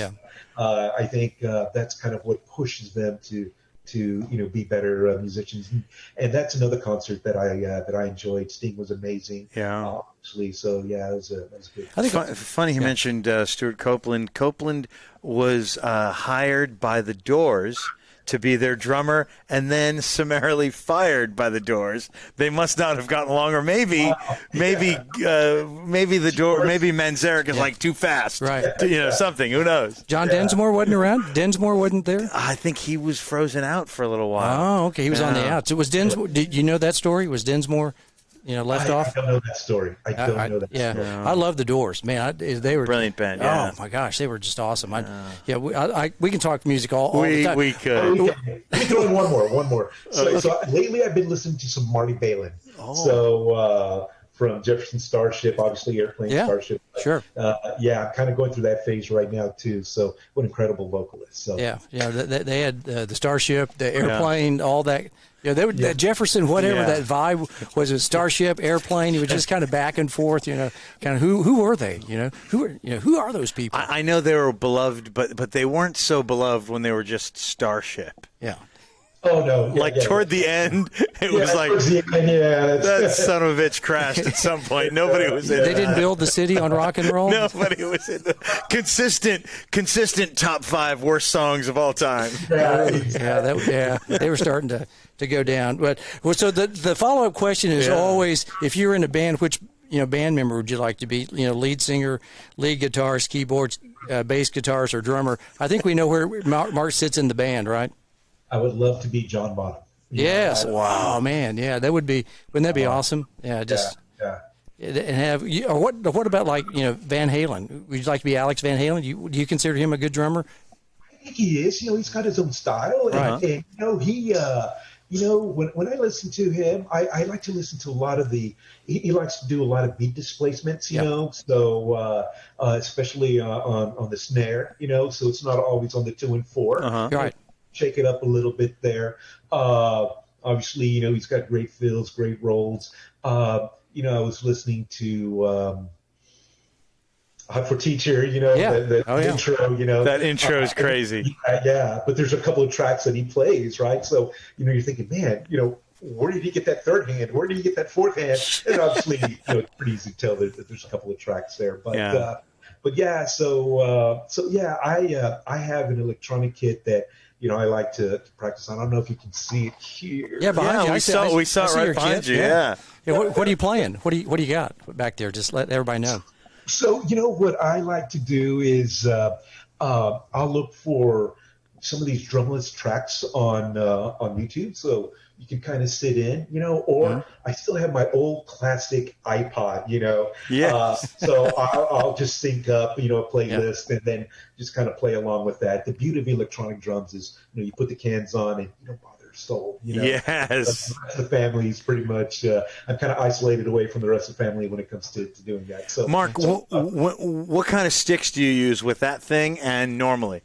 Yeah, that's a good question. I've always used, when I was with, back in the day, Alpha, we did some OEM business for Vader drumsticks. Okay. We're making grip tape. And so we would cut the tape overseas. We'd package it we'd work with their graphics department. And then basically they would ship the cartons of grips to the Alpha warehouse. And then from there, we would ship it out to Vader. And then, I went to Guitar Center. I'd go to Guitar Center, and then I would see that product there. So that awesome. Project that I worked with them on, I would see it there. And then I think we just had a problem, the grip eventually, they found another source.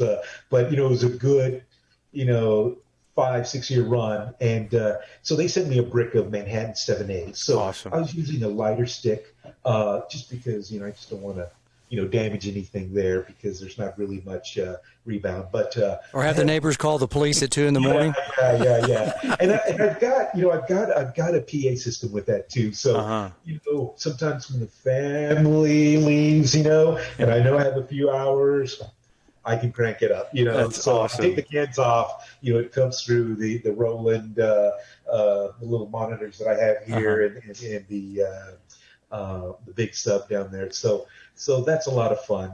It's just a hobby. So Mark, you're so awesome and so technical, and I feel so many parallels between your journey with that kind of sticks and with the tennis kind of sticks too. Yeah.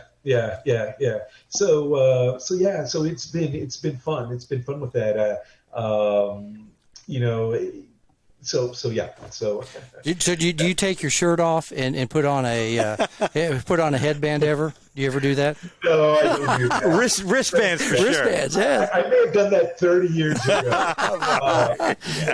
Play with your shorts on, no shirt. He's out there banging, sweating, man. Drummers sweat.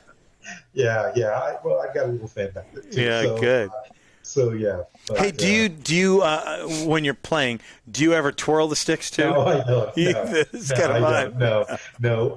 The late great John Blackwell, man. If you ever can see some of his drumming, amazing. John Blackwell. John Blackwell played for Prince.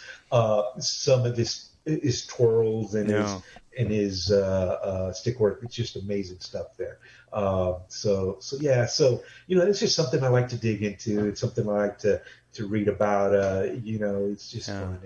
And I think it kind of keeps the mind sharp at times too. Especially when you're working with different patterns, and it's a little frustrating. Trying to get that independence going with all four limbs, but. Again, it's just something that I enjoy doing. Man, You know what inspired me on that? Tell it. I remember opening up Kiss Alive, the Kiss Alive 2 album, with Peter Criss at the very top, right. As a matter of fact, my first drum set was Pearl, right? So So yeah, that is definitely that's definitely where an endorsement paid off. You're right. So, but I mean, that was. I mean, again, Kiss Alive won. I mean, obviously that did. But when I saw Kiss Alive 2, I thought, man, that's the drum set I want to get. You know, a Pearl kit. So anyway. Before we start the next segment of the third set, final word on Ringo Starr. Is he a good drummer or not? You know what? I think he's a really good drummer. You know, he gets beat up by a lot of people today, but you know what? It's like, let's look at it this way. Liberty DeVito, you know, they once asked him, you know, who the number one drummer was, and this was back in the 90s, and he could say, well, I would say I've had I played on more number one songs than a lot of these other drummers that you guys are shouting out, you know. Now he may have not had, you know, those 30-second syncopated rolls, but you know what? It's all about the music, and that's your role. It's playing time and just, you know, playing for the music, and that's what Ringo did. You know, he played for the music, and you know, again, he had, you know, some of the most talented, you know, musicians in front of him ever. So yeah, he's a good drummer. He didn't ever get outside the lane either. He didn't go out and really. I mean, I'm sure maybe at concerts they let him do some stuff, but it seems like most of his music was pretty straightforward, wasn't it?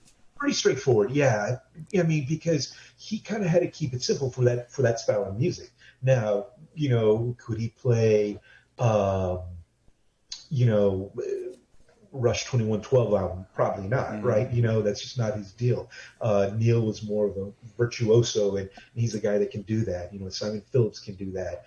But no, he kind of kept it pretty simple and you know, to the music there. Yeah, would he been transferable over to John Bonham? You know, I think John could have probably played Ringo stuff, but could Ringo have played John Bonham? You know, Led Zeppelin type stuff, maybe. I don't know. Yeah, that's a good question.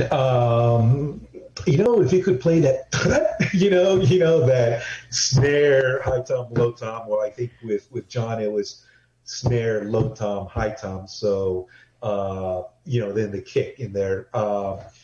Yeah, it'd probably take a little bit of learning, but I'm sure he could have done it. Yeah, I mean, he's a good drummer. Like I said, I enjoy his style because it's just very simple. It seems like it's, you know, because he's not doing a bunch of rolls, you know, coming from left to right or right to left. He's not, you know, using 20 drums. You know, it looks like he's got 3 basically. Yeah. You know. I mean, how many number one songs did Ringo play on? Quite a bit. That's, you know? the record. So 40 right there. I mean, that's in the story. Yeah. You know? So, Drop the mic, buddy. That's it. I did 40. Yeah. Who else did 40? Yeah, that's right. or something like that. Ridiculous number. It was a ridiculous number ones that he was the main guy and never changed. You know, it was always Ringo, you know, playing drums back there all the time. So yeah. All right. So let's move on to the second part of this. First paid gig. What was your first paid gig, Mark Gonzalez? First paid job. Yeah. What was your first paid job? Did you work at the 7-Eleven down the street in Corpus? Did you pump gas? No, HEB. Yeah. HEB comes back in the conversation again. We're going to have to get them to. It's a great company to work for. Oh my gosh, HEB is amazing. What'd you do? What were you? Were you like the sacking kid? I was called a courtesy clerk, Okay. and basically I just bagged and you know I just took groceries out. Of course, they don't do that nowadays, right? Yeah. But that was the gig back then. Yep. You sacked everything up, carried out to the car, and then the little ladies go, "Oh, Mark Gonzalez, you're so nice." Yeah. I mean, that was you know, so I went to school, you know, high school, and then baseball practice afterwards, and then I'd go in from 7 to 12, you know, midnight. And so, you know, that was the gig. So it was very flexible. And I think, you know, a lot of my friends, their first job was at HEB. HEB as well. Yeah. That's good stuff there. First, favorite movie, TV show? What do you watch much television, Netflix, you know, that kind of stuff? What are you into? Do you watch a little this and that? You know, I love documentaries. Yeah. Without it, I love documentaries. So anything that's musical, I'll watch. You know, so I have this app called Cello, CELLO, and it's a music concert app. And so it's got all these concerts. So I just, you know, there's a TV right here. So I'll just sit and watch them, you know, or when I'm stringing rackets at night, I'll watch them. But Stop Making Sense, great concert. Yeah, it's great. great one there. We got to go back, and we got some people asking questions. All right, here we got a couple of questions here. Thoughts on Rick Allen from Def Leppard, the one-armed drummer? Yeah, awesome. I think for what Def Leppard did in keeping him as part of the band is amazing. I saw him. They opened up for Kiss, and he really brought that left foot into play, and he sounded, just as good as a two-handed drummer. I mean, wow. And he played the music for the band, So they played a great show, and honestly, you would never know that you had a one-armed drummer, and Rick Allen playing at the concert. You never, you couldn't tell. So that's how amazing a job he did. All right, so Rick Eckloff wants to know about Tommy Lee. What do you think about Motley Crue's roller coaster drum kit? Yes. I think that's pretty cool. Obviously, you got to give the fans what they want. Yeah. And Motley Crue's that type of band. Sure. And I think that's going a little overboard. But you know what? If there was one guy that could pull it off, Tommy Lee. That guy. You would not see Neil Peart doing that. Yeah. You would not see Neil doing that. He was all about bits. Tommy Lee was a bit guy. He's all about bits. Yeah. The show. Yeah. Oh, yeah. And he's very. I don't want to say if he's an underrated drummer, but I don't think he's appreciated as much. But I mean, you go back and listen to some of his stuff. He's pretty good. Really good. Yeah, he's a good drummer. So Rick also asked a follow-up. Have you ever seen Jason play? Jason Bonham. Yes, I have. Yes. Good as the old man? Yes. So Jason, it was called the Jason Bonham Experience. Yeah. He was a cover band, so I think it was him. The Doobies. The Doobie Brothers. Loved them. Yeah, the Doobie Brothers. And then I think it was Chicago or something like that. So, no, I think it was Journey or something. But anyway, yeah, Jason is amazing. He's a good drummer. He's definitely a good drummer. He pulled some really cool stuff. I think there's times where he's a little respectful of his dad and doesn't play chop for chop. He'll put his own little interpretation to it. And one of those is the Stairway to Heaven, Kennedy's, the Heart band, the band Heart. Yeah. When they Stairway to Heaven. So he was a drummer for that one, and so he did his own bit there too. He did. I saw him in concert. He opened for the Cult, and he had you mentioned chops. He had Dad's chops. He sounded like Bonzo, but not like you said, chop for chop. He had the sideburns. He had this look. Yes. The headphones, because he sang. Right. He was a drummer who sang, kind of like Phil Collins or Dave Grohl. Yeah. There's another one that's pretty cool. There's another one where I think Guitar Center did one of their drum offs, but he performed, and then on the big jumbo screen behind him was his dad. His dad, John. Ooh, that's cool. They performed together. It's really cool. YouTube it if you can, but that was really a cool video to watch that. And then I think there's one part to where he kind of just does this, like, really, Dad? Dad, come on, man. Come on, that's ridiculous. So that's a guy that really, really, the articles that I read, he's just, that's a guy that, even though he had a short, time with his dad, that's somebody that he reveres pretty well. Hey, no tennis and drumming conversation is complete without Torben Ulrich's boy, Lars Ulrich of Metallica. That's correct. That's a heavy hitter, huh? Yeah. That's a guy that he can pound the skins. Yeah, wasn't he a Boletaris for a little bit or something like that? Lars. Yeah. And I thought Tim Stoller with ProLink, I thought he did there was an exhibition here at the Frank Irwin. Yeah. And I think he had Lars join, and Lars played a set. Yes. Previous sets for leading up to the big match, the big EXO match. But he still had that Eastern forehand grip there. Yeah, old school guy. He's roughly our age, right? He's like 50, 54, somewhere in there. Yeah. So he had some game. I was impressed. Yeah. Okay, I got to ask you two of my favorite groups. I want to know about what you think about these guys. Dan Mitchell of ZZ Top. ZZ is one of my favorite groups. Great band. That's a great band. That's just Texas. He reminds me of Ringo Starr. He stays in the lane. He doesn't get outside the pocket and just kind of just is a constant. But that's so simple that he's damn good. Oh man, There was a fill that I was practicing the other day with, Lagrange, right? Yeah. Lagrange. So, it starts off, with the sticks on the rim. That's right. And then opening triplet, Right. I mean, it sounds so cool. Yes. And there was a documentary, I think on HBO or Showtime, with ZZ recently. Mm-hmm. And Oh, okay. Hall. And so yeah, it's pretty cool. And it just showed how they started and how they all got together. And yeah, pretty neat. I love ZZ Top. I mean, I just, Lagrange, that's got to be one of my top five songs ever that is out there, especially Lagrange. Okay, also Sib Hashian. From Boston. Oh, Boston, yeah. Yes, yeah. I love Boston. Boston's my all-time favorite band. I mean, I love them, and especially Boston, that first album. Not a bad song on there. But Sib was the drummer on that. What do you think about Sib? Oh, I think he was a great drummer. He and John Pinozzo, I don't know if I'm pronouncing that right, who was Styx's drummer at that time. So you can see they had kind of that jazz, they had that type of background, and, a lot of the writing on the right cymbal, so you see a lot of that type of stuff there, big heavy fills. So yeah, both of those drummers in the 70s, I mean, they were great. Really. What about Mick Fleetwood? Last one. I mean, we're going 2 hours here. I'm sorry about this, everybody. But I've enjoyed talking to Mark. Yeah. Mick Fleetwood. I'm good. Mick Fleetwood is another guy that just he loves what he does. He loves playing the drums.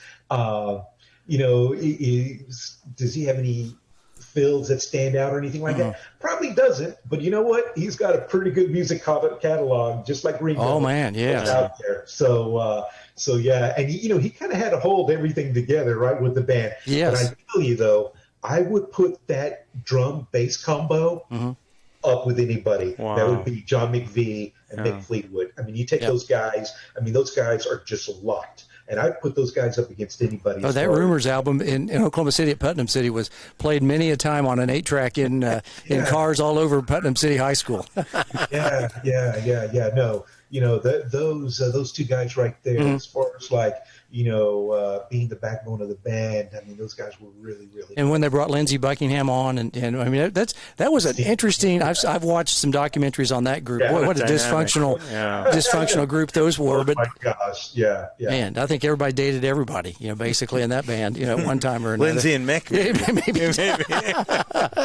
Oh, I love bands. I just think that's fascinating. We love rock. Yeah. Well, I think many times we can get kind of selfish, and it's like, I was watching Dave Byrne on Spike Lee's deal the other day that on HBO, and I was like, after reading Chris Frant's book, I'm just like, man, they need to reunite, but there's no chance of that. They No just way. don't. I mean, maybe a few years down the line they will, but that's just not in the cards anymore. I mean, they've gone their separate ways. So, do you ever see that show Bands Reunited on MTV? I think where that one guy tries to put everybody together, and sometimes. Oh yeah, that was a favorite. I love that. I love the Berlin one. Yes.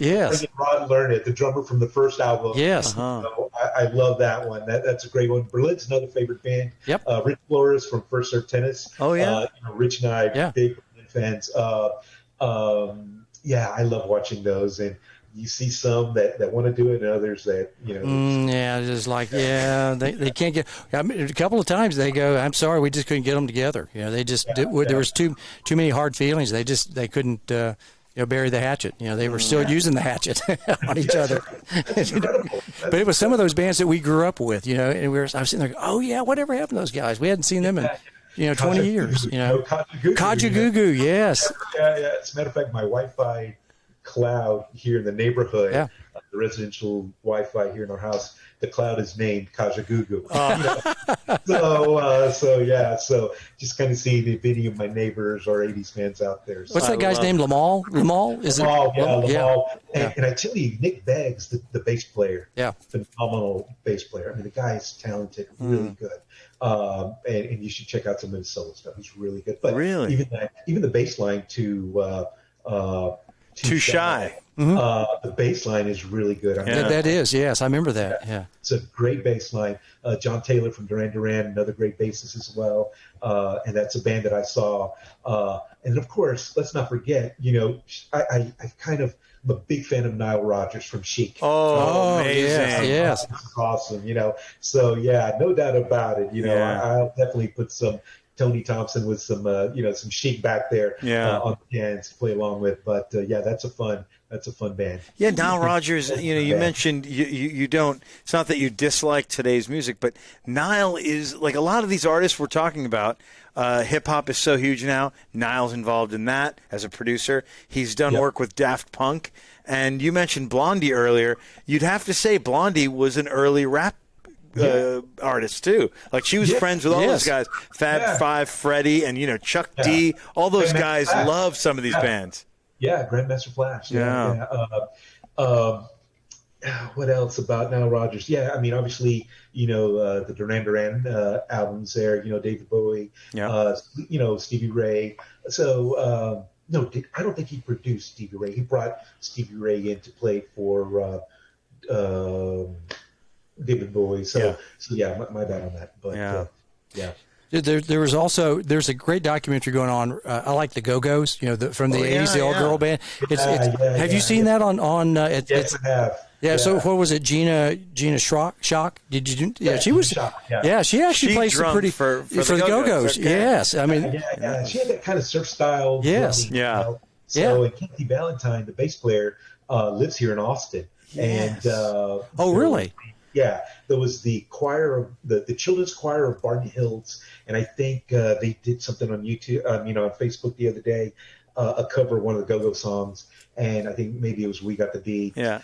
But Kathy Valentine was playing basic guitar on that. Kathy Valentine now lives in Austin, and either everybody lives in Austin or they're going to Austin. Or they're at least visiting, right? Because there's Mark Gonzalez. He's down there. He started it all. Yeah, you're right. Doesn't Joe Rogan? He lives there. Joe also lives by you. Yeah. Where's Rogan live? Joey Kramer from Aerosmith lives in Georgetown.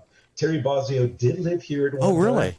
Yeah. And who else? One of the guys from the Motels was working at in the pro audio department at Guitar Center. Wow. The guys from the Motels? The one up Anderson Mills. So I think when the Bands Reunited came out, he was in that bit. So he was. Check him out, So. Man. Yeah, everybody likes Austin. South by Southwest. I mean, that's Hey, do you get to go? You're such a music head. Do you go to South by Southwest or ACL Fest? You know what? It's not a tough ticket to get, but getting down there, and then it's just, I like to go to a concert, go sit down and just enjoy it. Again, forgive me on that, and maybe it's just because I'm getting older. I mean, if it was my younger, it's not a problem. But there's there's HEB again, right?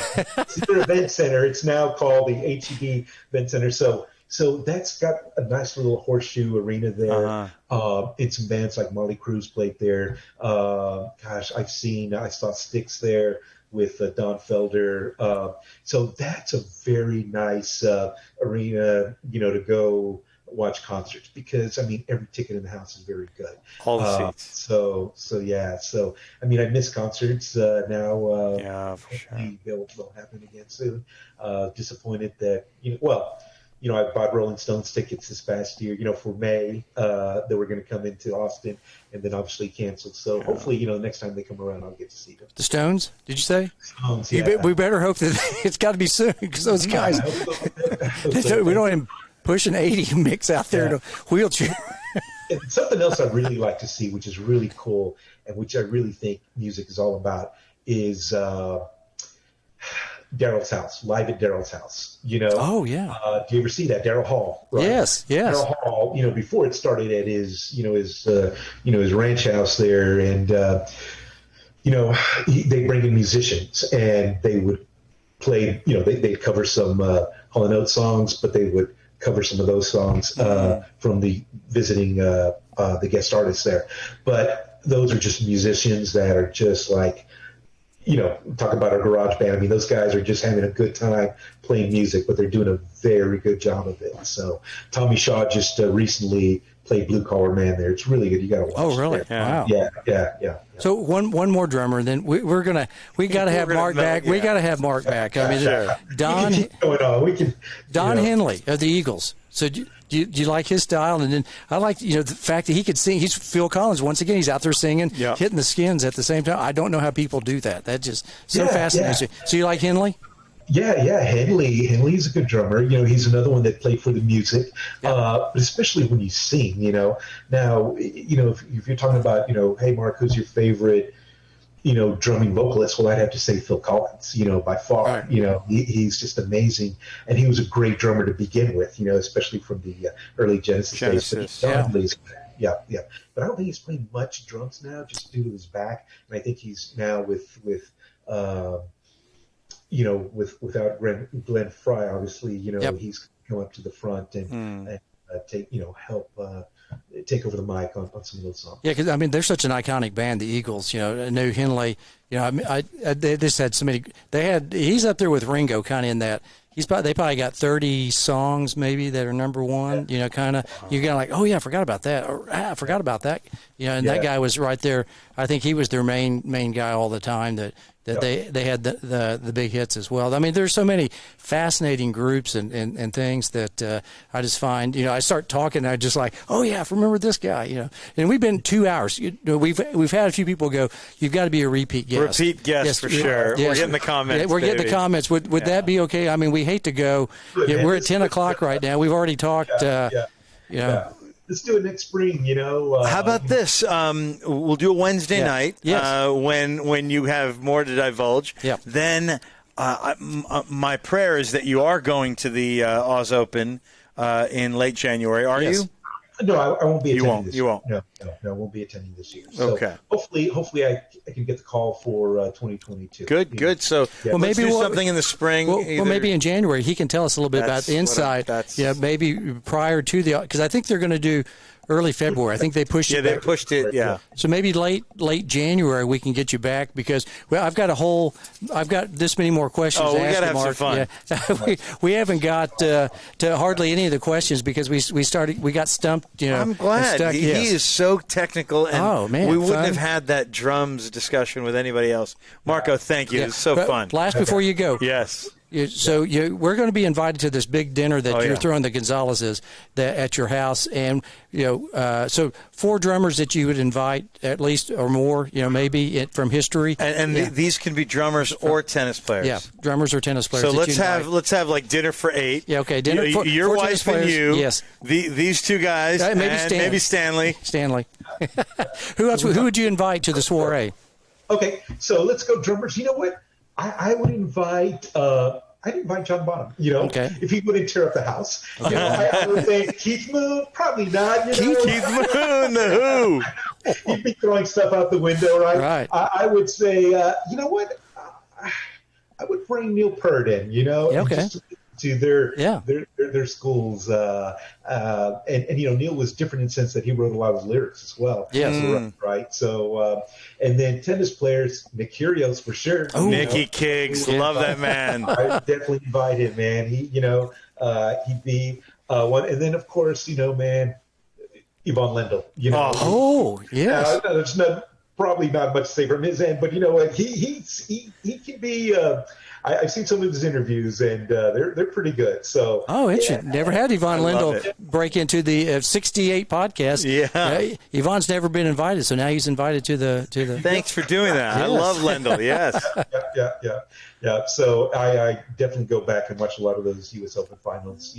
Back in the '80s when he won. So he changed tennis. I think he made it more mental and physical because he was the guy. He and Martina, 2 people from the Czech Republic. Physical and equipment geek with Bosworth, and he became like great friends with Bosworth. And we all, especially Cold War era kids, like I was into Mac, and later on Becker, and maybe Borg before I was into Lendl.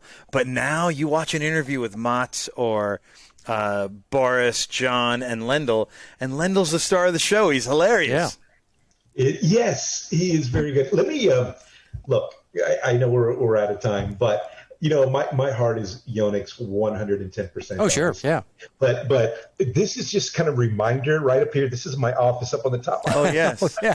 See here. Yes. Look at the Pantheon. Edward. Stefan. Yes. There's Andre. There's Borg. Andre. Yeah. There's Hewitt. Yes. And see then Leighton. there's Matt Nylander. Yeah. And so when I was working retail, we'll rotate posters out. I would keep those posters. Sure. So I've got some of Rick Leach and Jim Pugh. Jim Pugh. Yeah. The Boys of Summer type of poster there. I've got the big Lendl one over here, a couple of Gabbies, some Steffi. So those are all posters that I eventually need to get framed and put up. But they're reminders. Honestly, these posters up here, they're just reminders. They're reminders of where I started and the fact that, this is where I'm at today because of what happened back then. So definitely blessed. I'm definitely blessed. That's just one thing I can say. And we're blessed to have you on tonight. No question. What a tennis historian. Yes. And music geek too. I love it. Right. I knew he'd be great. What a great guest. We've taken way too much of your time, and we're going to take way too much of your time next time because we're going to get you on probably in about 6 weeks. I'm going to shoot you a text and see what date you can come on another Sunday night. Let's definitely do it and then Wednesday night. And then a Wednesday night. Yes. Yeah. Once he gets his pre-approved some things in December, we'll have you on there. But back at the podcast for Sunday night, we'll get you on. So we're going to have you on 2 more times because we enjoy having our friend the great Mark Gonzalez. Mark, we love you, man. Huge thanks. Appreciate all the questions too. So. No, man, we got more. We're going to go more in depth. We've got some more stuff for you. Hopefully, if you wouldn't mind joining us again. Yeah, you got it. We'll do. All right. Thank you very much. Mark Gonzalez. Have a great night from Talk soon, Mark. Georgetown, Texas. There he goes. Bye-bye. Take care. What a fascinating, awesome guest. Obviously, he's a friend of ours, so the connection is always going to be there. Right. But for the folks at home, what a fantastic guest. Oh, that was just priceless. I enjoyed that so much that I sit there looking at the time, and it was like 2 hours. And I was like, oh, my gosh. Stan enjoyed it, too. And Stan, he's been rather quiet tonight. But he told me. Cat got his tongue. But he told me he really enjoyed the guest. Well, he said his English isn't quite that good, so he just listened. He told me in French, and it was a très bien show. Well done. Oh, my goodness. Yeah, that was, what was it, Umai and Muy Bien. Muy Bien. Right there. Well, let's close it off right here with the great Jimmy Campbell from Atlanta, Georgia, right? We'll get cue up the old music here with old Jimbo, and we'll sign off. So.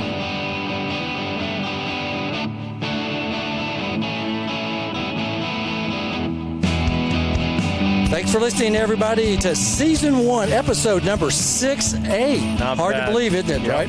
At the Net Podcast. Join us next week as we'll be talking with Freddie Viancos. Fred Viancos, COO of the USPTA. USPTA, United States Professional Tennis Association, folks. Yes, also join us Wednesday. So Wednesday nights we do this kind of the same kind of thing. We can only go an hour because Instagram. 1 hour, no guests, just us. Yeah, Instagram only allows you for an hour, but we do tennis shorts, right? A short version of our show. What's in Craig Bell's tennis shorts? There ain't a whole lot. So. We have a good time. Lastly, be sure to tell a friend. Yeah. We like your friends, and hopefully your peeps will like us. We like peeps. Yeah, seriously, like, follow, share, subscribe. Do the thing. Yeah. And tell your friends. Yeah. And that's the tennis news as it seems to us. Good night from Dallas, Texas, everybody. See you next.